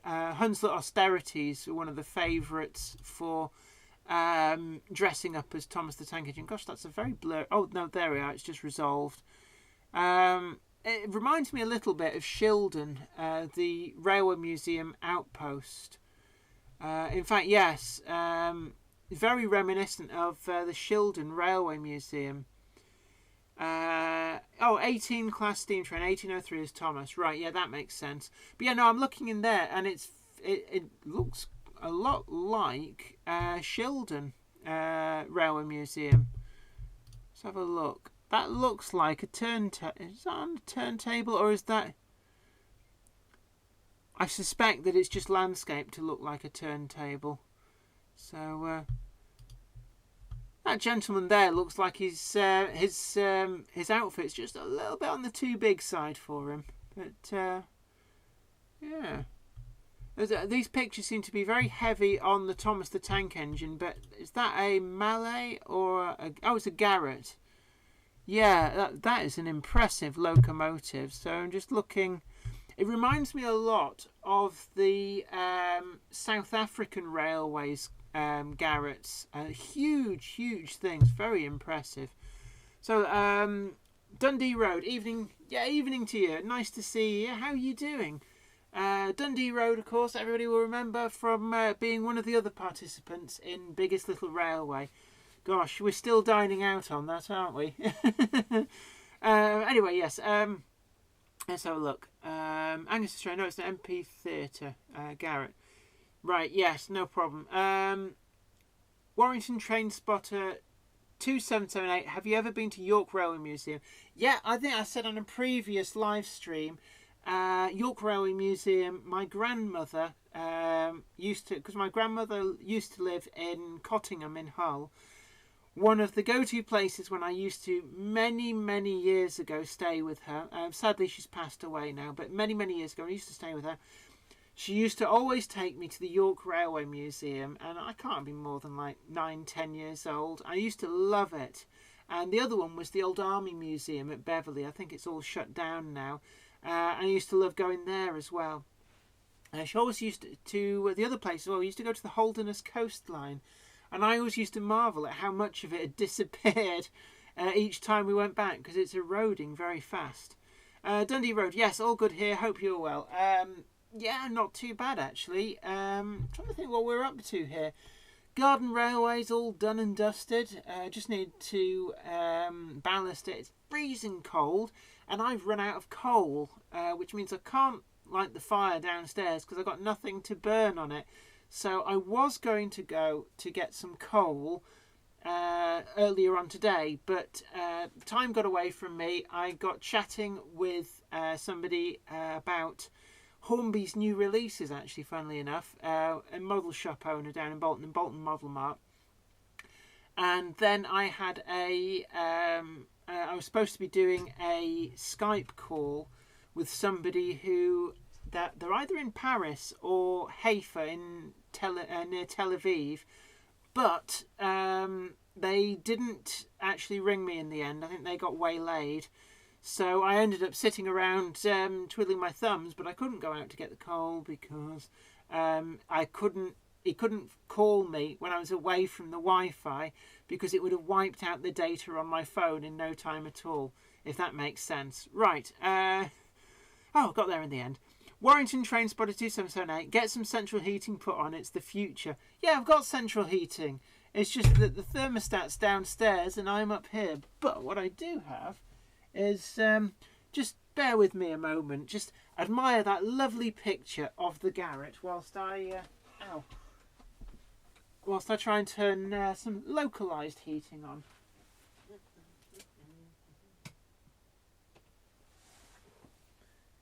And we have,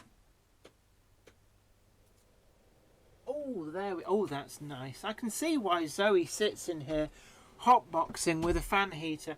So I don't know how much of that, if I'm just suddenly quiet for a moment. Yeah, I can see on the, you're probably hearing my fan heater now coming through loud and clear. So apologies for that. I'll see if I can reorientate you. There we are. Does that help? I don't know whether it's an omnidirectional mic actually. Now I can see the levels twittering away there. So Ben Davis, if you're going on the Hattons now, you can see the Class 66. Oh, actually that is interesting. Let's have a look. I'll use this tab actually. It's so Hattons. Let's go to Hattons and look at the Class 66.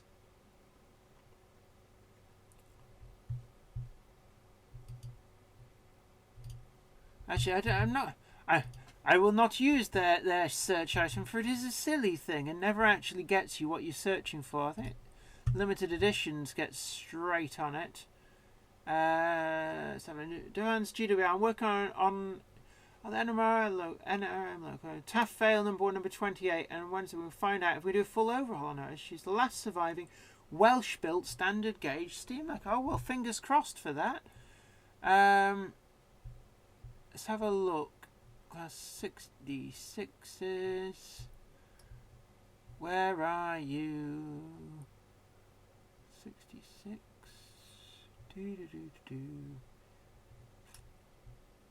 Gosh, here we are, 66s. So I presume that these are these actually actual models, or is it a CAD rendering through Photoshop? Good evening, New Junction. Nice to have you along. Oops, no. It certainly looks nice, actually. In terms of liveries, obviously, if British Rail had bought Class 66s, then I suspect that there's a good chance that... actually, no, they probably wouldn't have appeared in this livery, it has to be said. I suspect they would have appeared in things like mainline blue livery. And triple grey would be more likely to have been liveries that Class 66s would have appeared in had BR persisted and bought Class 66s. I don't think that they would have bought Class 66s, it has to be said. And the reason for this was because it would have been a big leap for British Rail to have bought heavily into overseas built locomotives. Now, it might have been the case that they could have negotiated a license to build Class 66s sort of under license. They would have probably been more likely, I suppose, to go for Class 59s because they were a pre-existing design and I guess built them under license. I don't know. That is very refreshing. It's like liquid pear drops. But certainly, out of all of the Class 66s, and you know, caveat here, I'm not really a modern image type person. My interest in railways started to peter out and die in the very early 1990s, and even then, you're probably looking at, you know, it dying a death with stuff that was around in the late 80s. For me, the beginning of the disappearance of things like Class 40s, Class 25s, that kind of thing is probably the point at which I've lost interest in model form in Britain's railways. So things like Class 92s, Class 60s, no real interest. No interest in 59s, 66s, 67s. But that is a nice livery. I have to hand it to that. If I was going to have one, that's probably the livery I'd go for. But let's go back and they're not cheap though, mind. But not desperately expensive in the grand scheme of things. It's interesting. Actually, that's an interesting point. Where are the rest of them? I only see 2 different liveries. Have Hattons quietly dropped some of the liveries? That is an interesting point, isn't it?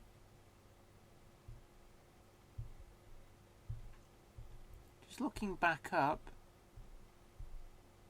I wonder if anybody can shed any light on this. I'm not a big fan of the Class 66, but where are they all? My recollection is that Hattons had listed a huge number of different liveries, and all I'm finding here is the Flying Bin Man, or the Flying Dustman, and the large logo blue. Is this a quiet cancellation of some of the other liveries? Because I don't see them in this list. Let's have a look. 32, 31. So I'm wondering, can we... So H4, 66, 030. Let's try and do... Yeah, they're just not in this list. Actually, I'll tell you what. A little tip for anybody who likes to play a bit of Google foo with websites. If we go on this... Oh, cheeky. No, right. No, that's not going to... Let's have a look. Diesel locos. Ah, there they... Why were they hidden in the list? Right, okay. There we go. Found them. That was weird. For some reason, that initial search wasn't showing that. Right, so they haven't, it would appear, cancelled any. So we've got a Freightliner. They are doing an awful lot here. GB Rail Freight. Oh, right. first group. Let's have a look. Colas Rail. There's the large logo. And there's the flying bin man. Interesting. Orange Freightliner. Genesee and Wyoming livery. Genesee? Gosh. Yeah, Dundee Road. What is cheap in our hobby now? Yeah, too right. Absolutely too right. I think actually finding a good source of second-hand models is probably the cheapest way of doing it. Unfortunately, our hobby has become very expensive, and it's one of the things that I was talking to the guy down at Bolton Model Mart. No connection other than I'm an occasional customer, and I talk to him a lot. We get on quite well. The problem is, and he's been in business since 1977. They celebrated their 40th anniversary recently, and he said over those years he's seen all the trends come and go. But one thing which he has noticed is that there's nobody really new coming into the hobby. It's very rare for you to get younger people into the hobby. Whereas back in the sort of late 70s, through the 80s, and even into the 1990s, you would get kids coming in who'd saved up pocket money, and they came in and it's like, oh, I've saved up this money and I want a truck, a wagon, or I want a point, and they had a clear goal, and model railways was clearly their thing. And the problem was that now, he says, you never get that. Kids just, they're not interested. And he said he's seen another trend going on, which is probably better illustrated by the way that remote control stuff has changed. And he sells a lot of these remote control, I think they're sort of like gas powered or propane, I guess, or lighter fuel powered remote control cars. And he says back in the 1980s they used to sell huge numbers, they were very popular, of the Tamiya build your own ones. So it's a bit like a cross between a glorified Airfix kit, but people would buy them, they would build them, and in building them they knew how they worked, they got to know their limitations, how strong they were, what you could and couldn't do with them. And they said that they were just like, they couldn't stock them fast enough, they were just flying off the shelves. And what he said has happened now is people started in the late 90s, early 2000s to go for the cheap Chinese import stuff that's just like already made. They're not interested in making their own models anymore. And he says, you see them, they'll practically destroy these things because they've got no respect for how they go together. They don't know how they go together. And he says you'll get them come back in 3, maybe 4 times because they've crashed it and broken something. So they bring it back in to get it repaired, and then they just lose interest. And he says he's just not, their main clientele are people in, the sort of the grey-haired market, older people who've got a bit more disposable income buying stuff. And he says the problem is that unless you get the new people into the hobby, it's functioning on borrowed time. And then from that we moved on to talking a little bit about the change in the technology, things like TTS sound. And I actually, we had a very good conversation about how stuff like TTS sound or DCC that you can control from a smartphone wirelessly, how stuff like that has the potential to bring a new market to the hobby. And I think that can only be a good thing. And effectively, model railways, they're competing on the hobby level with console games. People playing the new Call of Duty, the new Halo, the new Grand Theft Auto, that kind of thing. And what you need is that extra value. And Hornby, I think, have latched onto this a good deal better, perhaps, than Bachmann have. with their TTS range, and there's a couple of things in the TTS range that's been pointed out, and they are they're like a ventilated van with a sound chip in them, and it gives sort of like more ambient noises, and the cost for that is pretty much the same price as you'd pay for a separate sound chip, but you get this wagon to contain it in.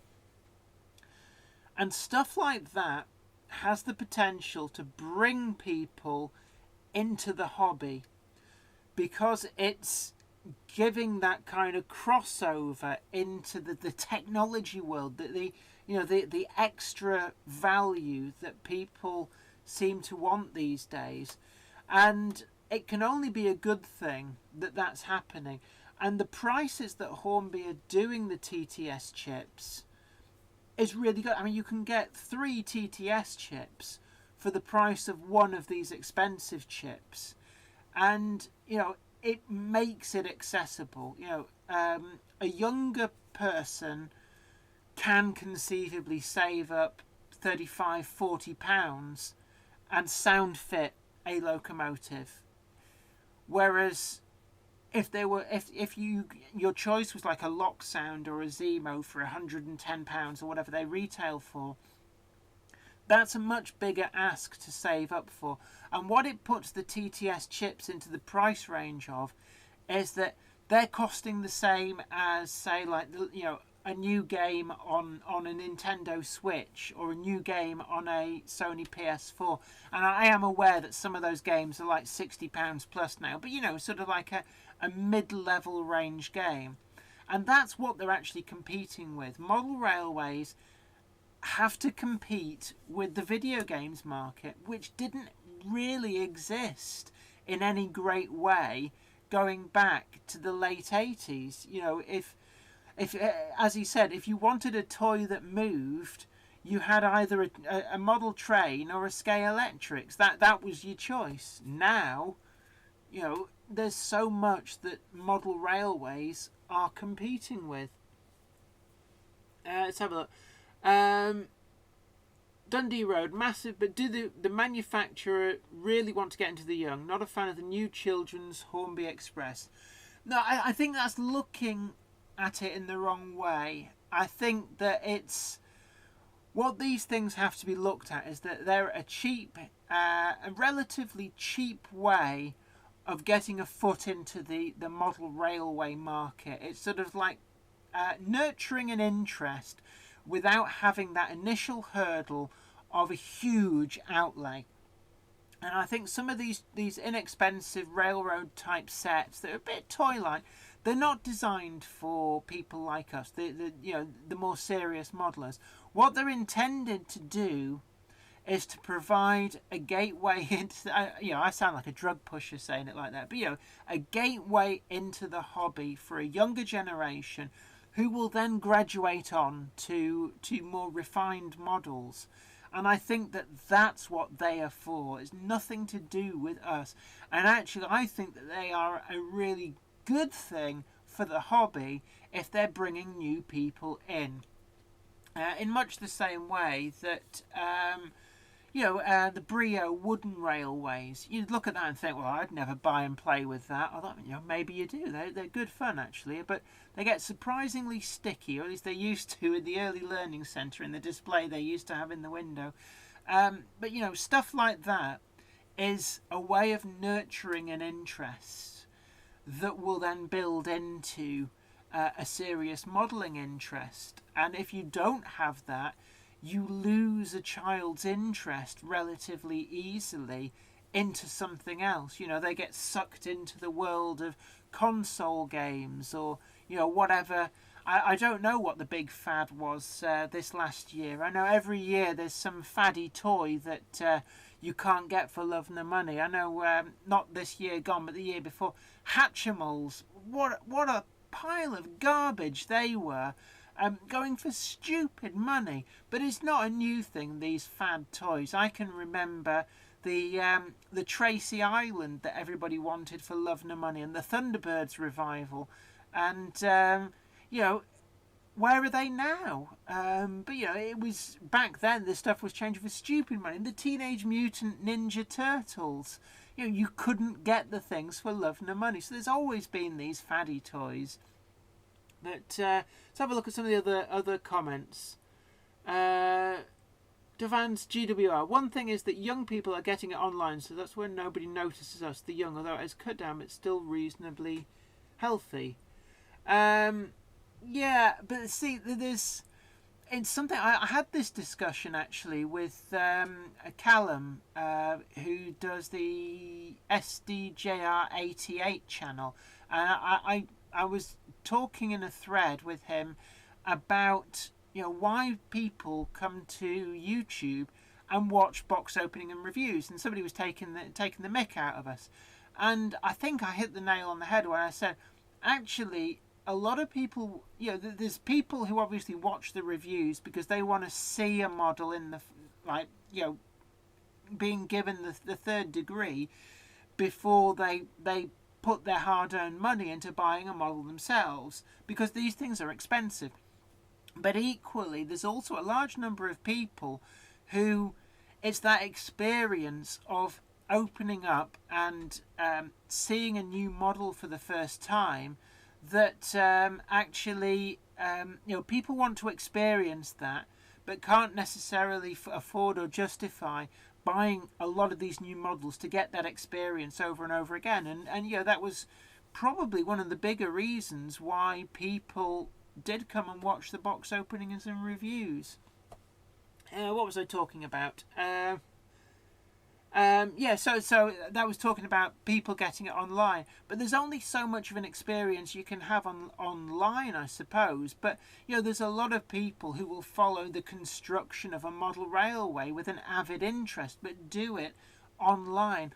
And I've noticed that with things like Lakeside Model Railway, a series of videos being put up online, people they kind of feel an affinity to that model railway because they've seen it develop. They feel a part of it, and it's almost like a virtual community sharing that model railway. And in some respects, maybe my model railway has for some people, they feel a shared affinity to it because they've seen it develop, they watch it run in the videos, things like that. I don't know.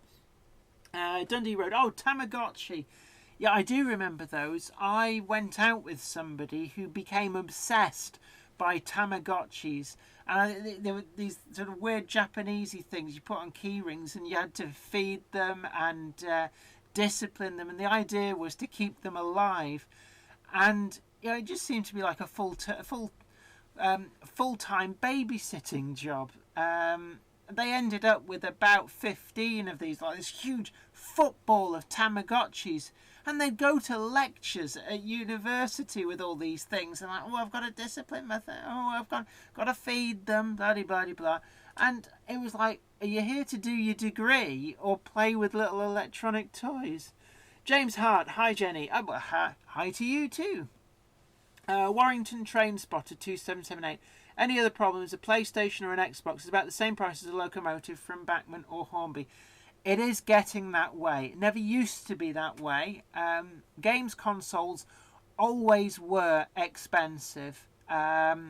Certainly, computers always were. I can remember in 1990, Christmas of 1990, I think it was. It may even have been March 1991 for my birthday. I got a Commodore Amiga A500, and I still remember that its retail price was something like £400, which, now £400 would probably get you a pretty reasonable computer. In real terms, what are you doing, Fred? I don't know what Fred's doing, playing with the door. But, in real terms, computers have always been expensive. I remember the Sega Master System costing it would have been, late 80s? I remember that being about £200. So you think, you think to yourself that in inflation adjusted, that's a lot of money. But railway locomotives, model locomotives, you kind of, up until about 10 years ago, most locomotives probably wouldn't have been more than about 30 or 40 pounds, especially once the move to China happened. A lot of these locomotives were quite inexpensive in the grand scheme of things, and it's only more recently that the prices have shot up. And maybe it's the case that Bachmann and Hornby need to bear in mind that the more expensive their models become, the more different things they then start to actually be competing directly with. So, for example, I can't really pull them off the shelves. There's a Super Nintendo here, an N64, a Mega Drive, a GameCube with Game Boy Player. There's a PlayStation 2. Is that? Oh, and we've got a Wii console there. And all of these things would have been very expensive in their day. And like the games. Now let's pick a doozy. Oh, there's a good one. These things were always expensive. So, there's probably a bit of a shine on there because it's in a protective packet. There you are, Mr. Mosquito on PlayStation 2. Pretty good game. But if you'd have bought this new back in the day, you're probably looking at 30 to 40 pounds, which would have made a model railway locomotive seem pretty good value by comparison. But now, for the cost of a locomotive, what Bachmann and Hornby have to bear in mind is that, we're passing the £200 mark, and £200 gets you 5 or 6 PS4 or Xbox One games, and that's what they're competing with, and they're going to lose. Unfortunately, they are going to lose. Oxford Rail, however, I think they've kind of, maybe by accident or I'm hoping by design, they're bringing these things out for a lesser price, not as cheap as we've seen in the past, but I think they've kind of realised that these things have to remain affordable if you want to actually have a market. Modern houses are getting smaller, so there's not as much space. So, you take one of these. It doesn't take up a lot of space, but a model railway does. So I'm gonna get wronged for putting these back on the shelf the wrong way if I'm not careful. So a model railway is always going to be difficult on the space side of things, but life is getting more expensive in general. Houses cost a lot more. My parents bought their first house for about £3,500. You never buy a house for that now. That was a 3-bedroom bungalow in Sutton in Ashfield. The cost of living is very expensive. The cost of fuel, the cost of running a car.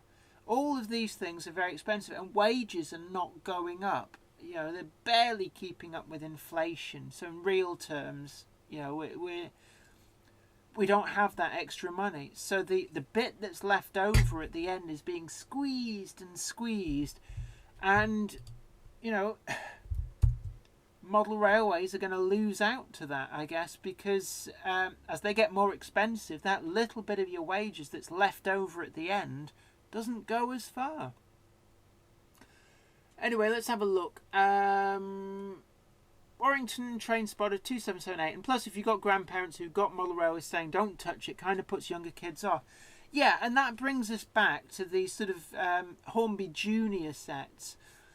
What I believe they've been designed to do is it's about rugged reliability. You don't want a model to go back to this Oxford Rail N7, there is a lot of delicate detail on there, and it's fairly well put together, but little fingers are gonna dislodge most of that. This thing would be junk within a few weeks of a small, well-meaning child playing with it.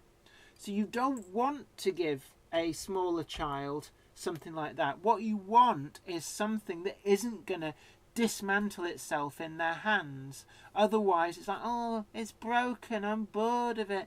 So you want these rugged, reliable things to get them into the hobby, to get them interested. And, you know, as they grow older, yeah, move on to some of the models you're seeing on your screen there. At one point, I was quite young and heavy-handed, and my father brought me up on Hornby 00.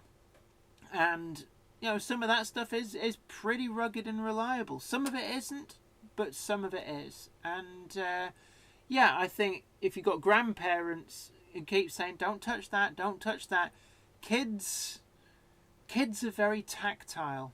And, you know, they learn and experience through doing and touching and feeling and smelling, as much as far more even than by being told. You know, practical experience is worth far more than textbook experience, and that's the same in any job. There's only so much you can learn from a book. Angus's trains, what happened? Actually, we're just talking about the accessibility of model trains. The fact that the prices keep going up and keep going up, and unless we attract new people into the hobby will wither away. And I saw this with collecting Hornby 00 with my father. Through the 80s and into the 90s and even into the early part of this century, the Hornby 00 stock was going up and going up in price. It was more and more collectible, and a lot of this was driven by a market that, as it turned out to be, was quite simply a case of older people with more disposable income buying into things that had been special to them in their childhood, or maybe that they'd wanted in their childhood but had never been able to get.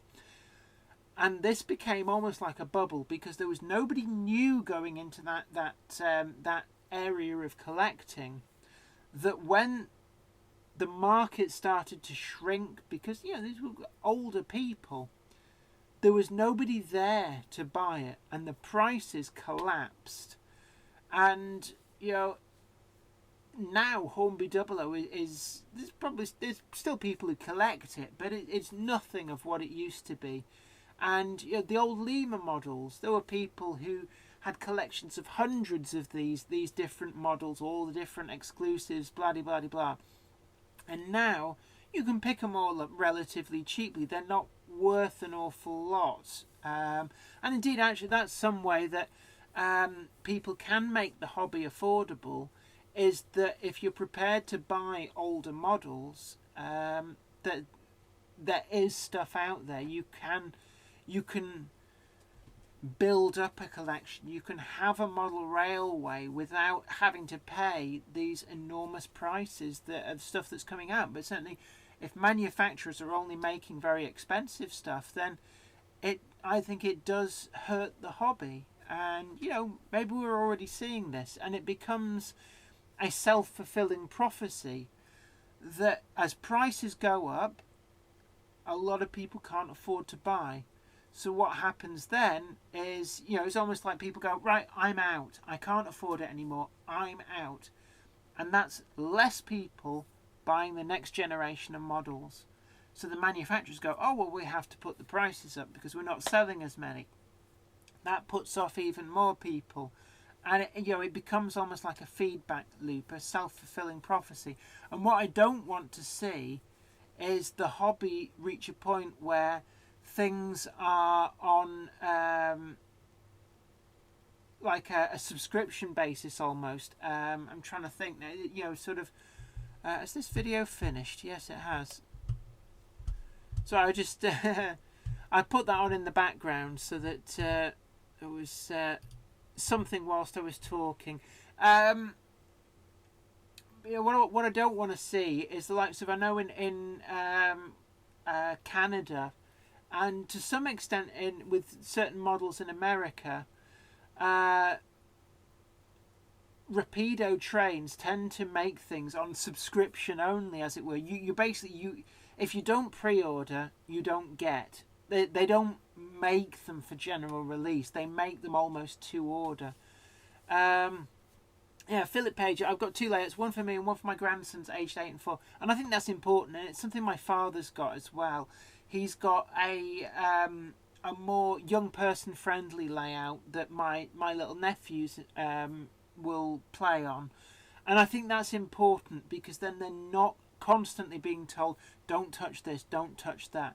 Because younger people experience a lot more through touch and that, and we're all young once, and younger people, so my little nephew's 5 years old. He doesn't mean to, but he's quite heavy-handed with things. It's just the way things go, and so having that junior range, I think, is very important. Angus's trains, because I'm a child, I'm only just buying trains. Yeah, we've all been there. So Dundee Road, stream dead. Has it cut out? I'm still showing as the time on the thing is still turning over. Am I coming through at all? Everybody type something if you can hear what I'm saying. Dundee Road just said stream dead. Has the stream died? Oh, it's still live here. So I was worried there. I just maybe it disconnected. Oh, grand.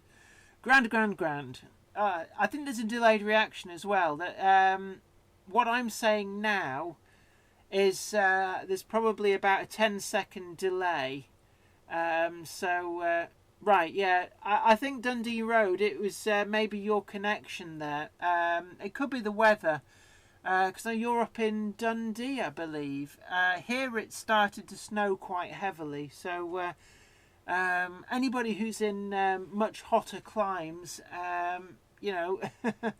we've got really cold weather here at the moment. Though probably not as cold. There's going to be somebody in Canada who goes, you don't know what cold is like.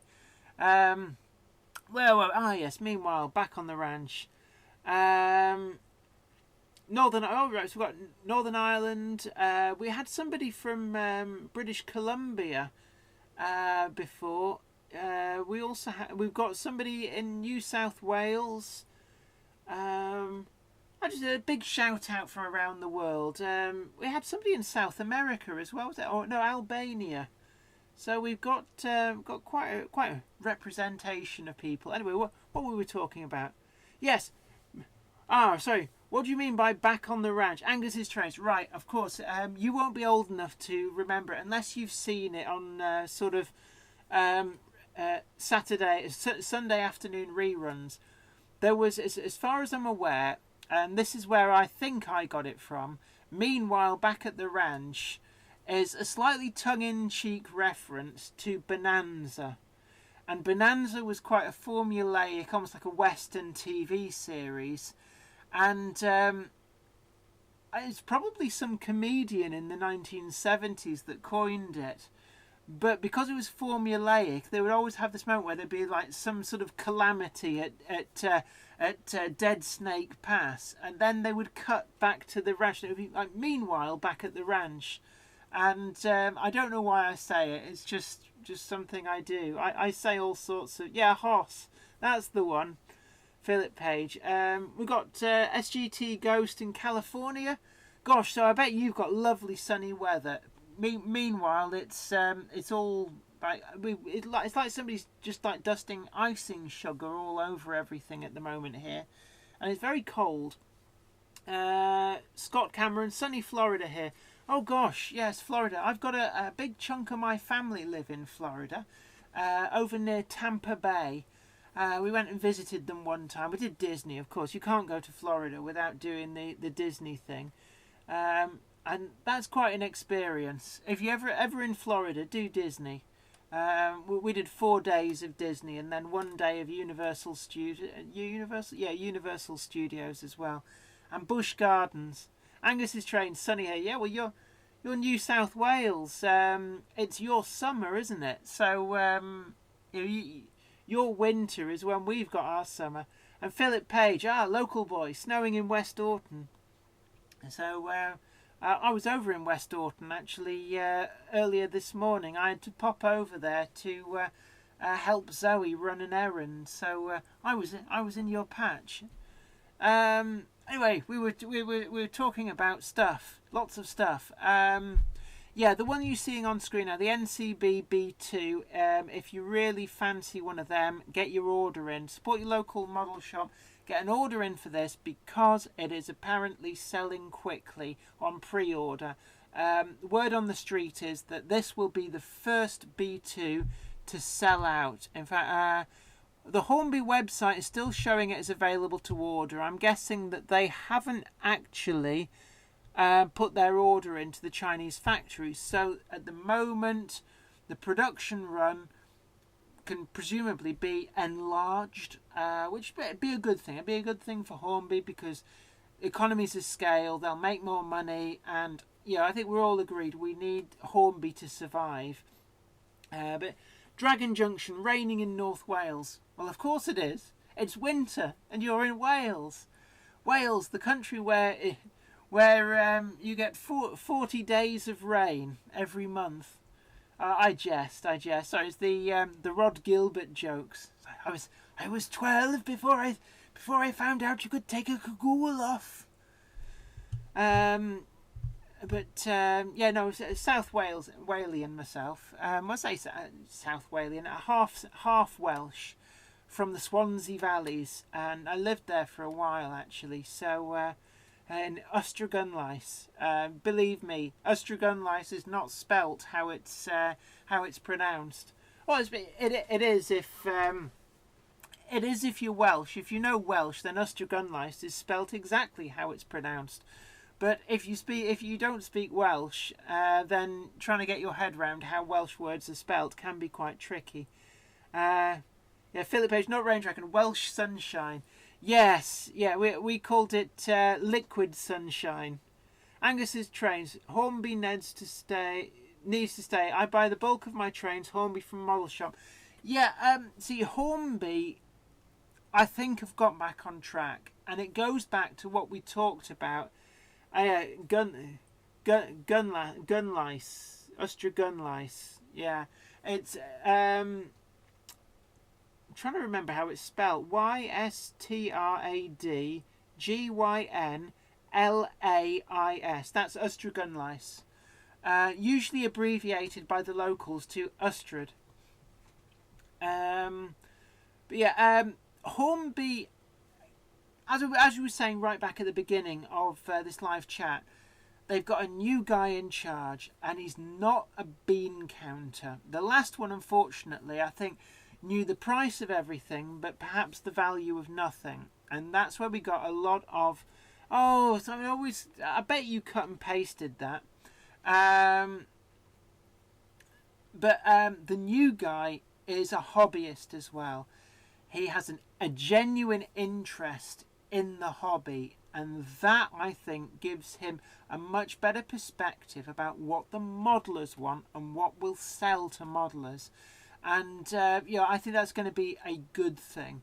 So what I've found myself is that I have ordered or bought far more Hornby in the last couple of years than I ever did. I mean, I can remember viewing Hornby's offerings almost as a joke at one point. I would buy a lot of Bachmann stuff, and I just wasn't interested in Hornby. They did very few things that even remotely interested me. I think the only locomotive that they were bringing out that vaguely, interested me was the ex-Lancashire and Yorkshire Pugs, and occasionally I'd buy a Terrier. But I was just underwhelmed by so many of their offerings. But now they've pulled themselves back on track, and ironically, I'm finding myself buying far more Hornby than I do Bachmann. And that is really quite a radical change. And the locomotive you're seeing on your screen there, the B2, the Peckett, is the latest in a line of locomotives where, in my view, Hornby have absolutely got it right. You know, they kind of, in a way, tested the water with the W4 packet. So I'll bring one up here. This, I think, was the turnaround model for them. When the W4 packet hit the market, it came out of nowhere. Nobody had particularly been thinking about industrial locomotives first and foremost. And in this model, what Hornby did was, it was a belter. It was a small, aesthetically pleasing locomotive that actually fitted everything from Era 2 right through to Era 9 and beyond, because the numbers that have been preserved. So this is a very long-lasting locomotive in colourful, eye-candy, aesthetically pleasing liveries. And, you know, it was a belter. And the fact that the first 3 of these... Is that the cat again? Fred? No. She's messing about somewhere downstairs.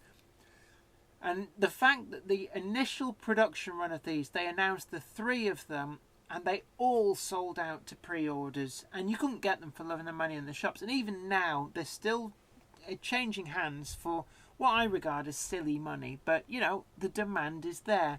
And it's good to see that Hornby are not shy of bringing more out.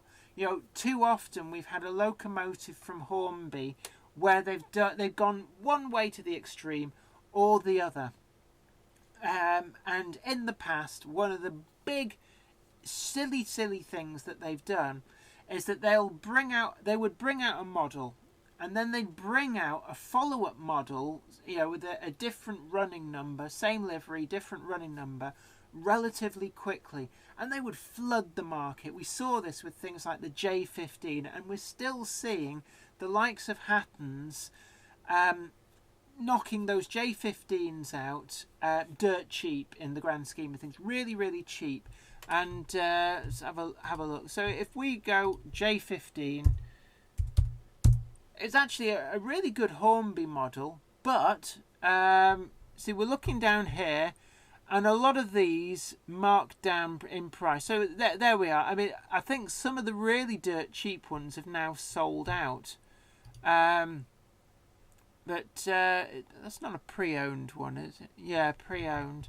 They finally sold out, but at least I think they've finally sold out. So let's have a look. Steam locomotives. But they flooded the market, and it depressed the prices. And unfortunately, in fact, no, I'm not. Oh wait, and the problem then that you get is you get a lot of the smaller retailers had stocked. Let's have a look. Hornby there. A lot of the smaller retailers had stocked these at the original full price, and then they find that they're being undercut. And in fact, in a lot of instances, they're seeing the likes of Hattons and Rails and Kernow bulk selling, fire sailing almost, these locomotives for cheaper than they could buy them trade. And you know, that hurts the hobby. And then when Hornby went through this stupid phase where they were going to sell direct, and they still do to some extent, but they were trying to cut out the middleman, i.e. the retailer. And what they failed to understand is that without the retailer, they had nothing. And in fact, here's a good example. The Drummond Class 700. So this is just brought up. We've got more than 10 in stock. So Hattons has got a lot of them.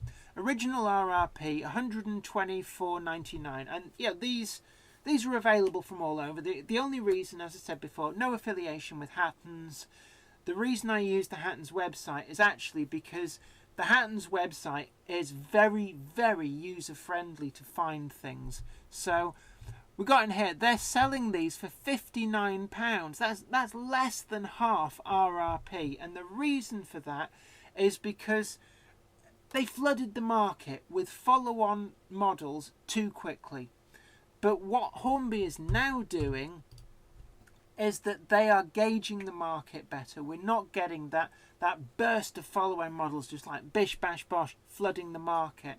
Now with these W4 packets, they've also listened to what is selling out, and the Huntley and Palmer's, let's see if I can find it here, shop, train packs, steam train packs.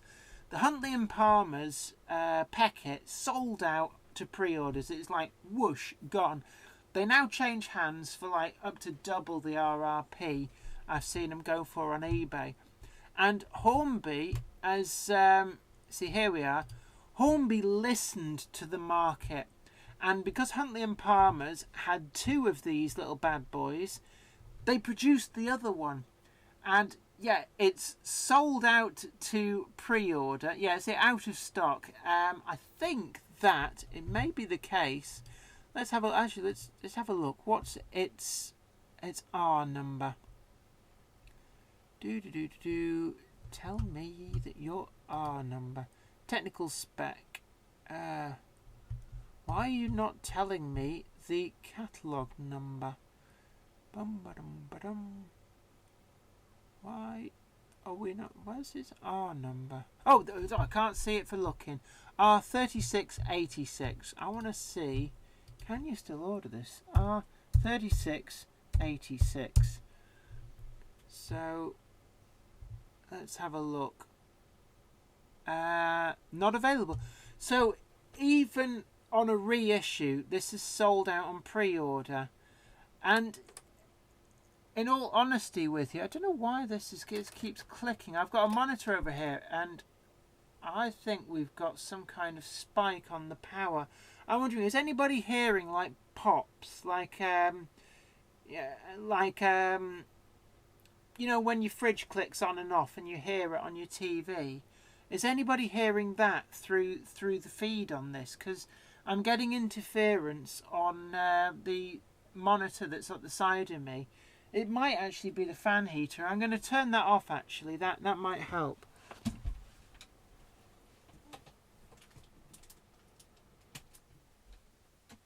I'm wondering if that's better. But it's nice to see that Hornby listened to what the modeler wants. And it's unfortunately, Huntley and Palmer only ever had 2 of these locomotives. So I suppose what they need is to find another light blue eye-candy locomotive. And it's an interesting point actually that these blue locomotives do seem popular. There's something about blue locomotives that seems very attractive to people. The Caledonian Railway Blue seems popular. Interestingly enough, the Hatton's Andrew Barclay shunter, the CPC, the Trafford Park locomotive in the blue, that has sold out. And the NCB, where are we now? The NCB B2 has. That is also. Let's just have a look. What have we got? Locomotives. Locomotives by class. Might find it easier here. Let's have a look.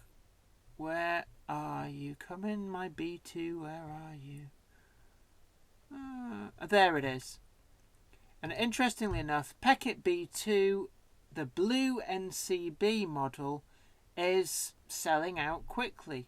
So I don't know, it's an interesting point. I wonder whether there's an A4 being offered in. This is suddenly chugging quite a lot. But the A4, where is the A4?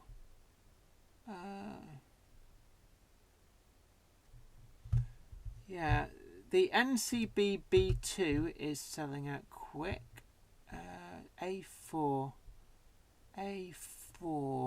Why can I not find the A4? It's probably staring me in the face. A4.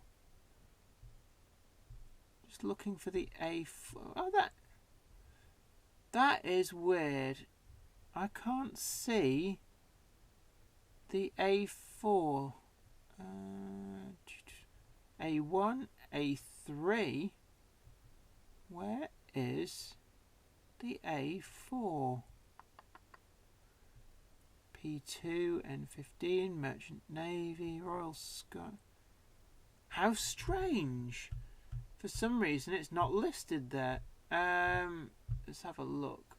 So, yeah, they've announced an A4 in the BR Experimental Blue, and I suspect that that'll sell out fairly quickly. It's, you know, again, the A4 Pacific is another locomotive that is a good little earner for Hornby, and long may it continue. I feel though that I've talked and talked and talked, and at the top, that's just part of the. You can't really click on that. A4 grain, peppercorn A1. Oh, I told you I can't see it for looking. I think the batteries in my eyes needs changing. So right, chug chug chug. That should come up in a moment. But I'm kind of thinking I've been talking now for nearly 2.5 hours, so I'm going to wrap this up now. We've kind of shot the breeze. Yeah, the Garter Blue A4s always sell really well, and I believe that they've, for some reason it's not in this list, but they have also announced a British Rail sort of the Experimental Blue A4. And looking forward to that coming out, and I suspect that's going to be a good sell as well. Something about blue locomotives sell really well. But hey, we're going to wrap this up. So, James Hart, my first train set was an A4, so Nigel Gresley, the Blue Streak. Funnily enough, my first ever tender locomotive was an A4, but mine was Silver King in BR Green. But loved that locomotive actually. Really, really good locomotive. Then closely followed by a Duchess of Montrose, which is why I am quite pleased to see Duchess of Montrose finally appear from Hornby in their super detailed model, in the same livery as the old Hornby 001. So that is certainly on my hit list. But I'm going to wrap this up because I have a feeling that I've kind of exhausted everything that I set out to talk about and probably milked it a little bit further. But look, it's been great to have you all along. Really good to see all your comments there, and hopefully what I have been mumbling and going round in circles through, and meanwhile back at the ranching, has been informative to people. It's really good to have your company. Don't forget to like this video and share it. Actually, no, it's a live stream. Don't forget to like this live stream. And we're going to be doing this every Monday. And hopefully, I need to go and look up actually. And apologies if they've already had it and I've missed it. But I want to see whether Dapol and Helgen have big reveals, and then I will do a live stream dedicated to going through new announcements from them. I have a suspicion that maybe Helgen could have brought out some hints of what they're bringing out at the London Toy Fair, but certainly until next time, you take really good care, and I'll see you here next time. The rest of the week we got I nearly forgot. I was supposed to. That's me talking and talking around in circles.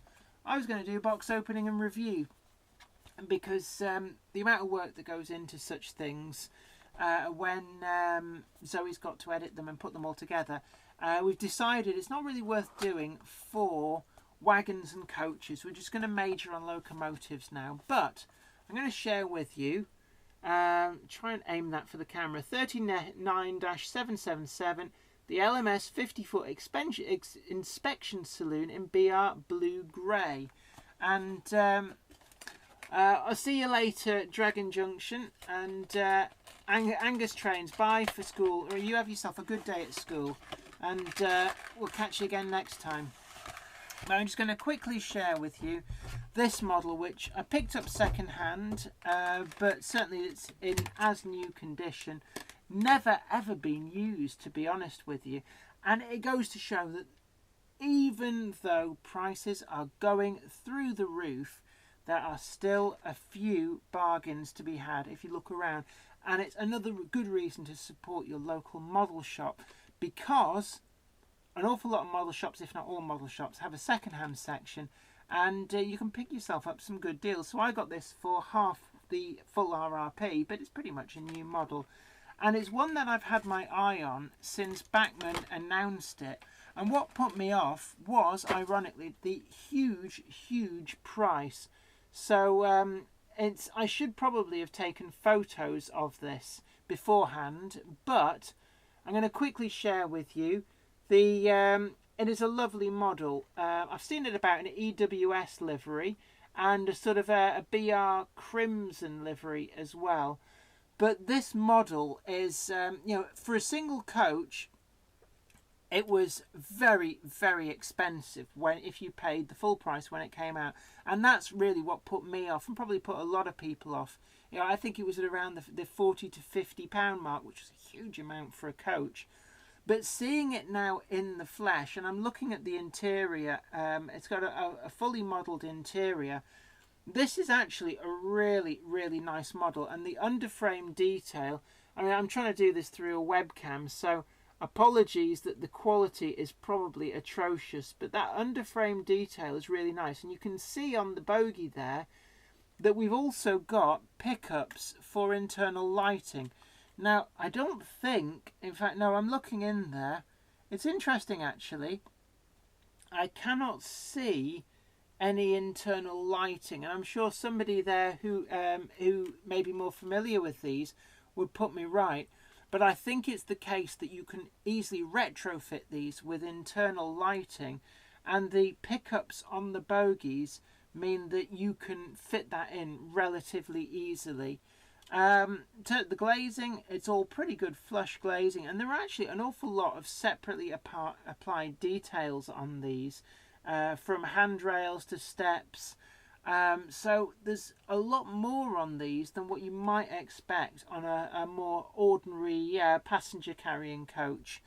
A number of these have survived into preservation, so it's something that you can justify throughout the ages. Originally an LMS coach, they lasted through into EWS. I know that I think there's at least one maybe still trundling around. So it's something that pretty much anybody going back to era 3, the Big 4 era, couldn't justify. And also as well, it allows a very prototypical but short train, because you would have one of these with a locomotive trundling around, and even if you had a freight only line, you could still justify one of these for, as something a little bit interesting, shunting through on an inspection train. So there's my short box opening and review. Sorry it's actually come out a bit naff on a webcam, but unfortunately Zoe's out at work, so I've been unable to get the photos that I need set up to be able to show you on screen. But next time I will try and be a little bit more organised with that. But as I said before, it's been great having you along. Don't forget to tune in for videos later this week. We've got a big ticket box opening and review with added bonus of DCC sound fitting on top of the review, so look out for that. And also we're going to be having a fancy video, probably a top 5. I'm just trying to remember actually what's in the queue of things to go up, but there'll be a top 5 video. Trying to remember, can't remember what it's about, but certainly they seem to go down really well. But until next time, you take really good care of yourself. This is me, Jennifer Kirk, saying I'm going to shut up now. Bye for now.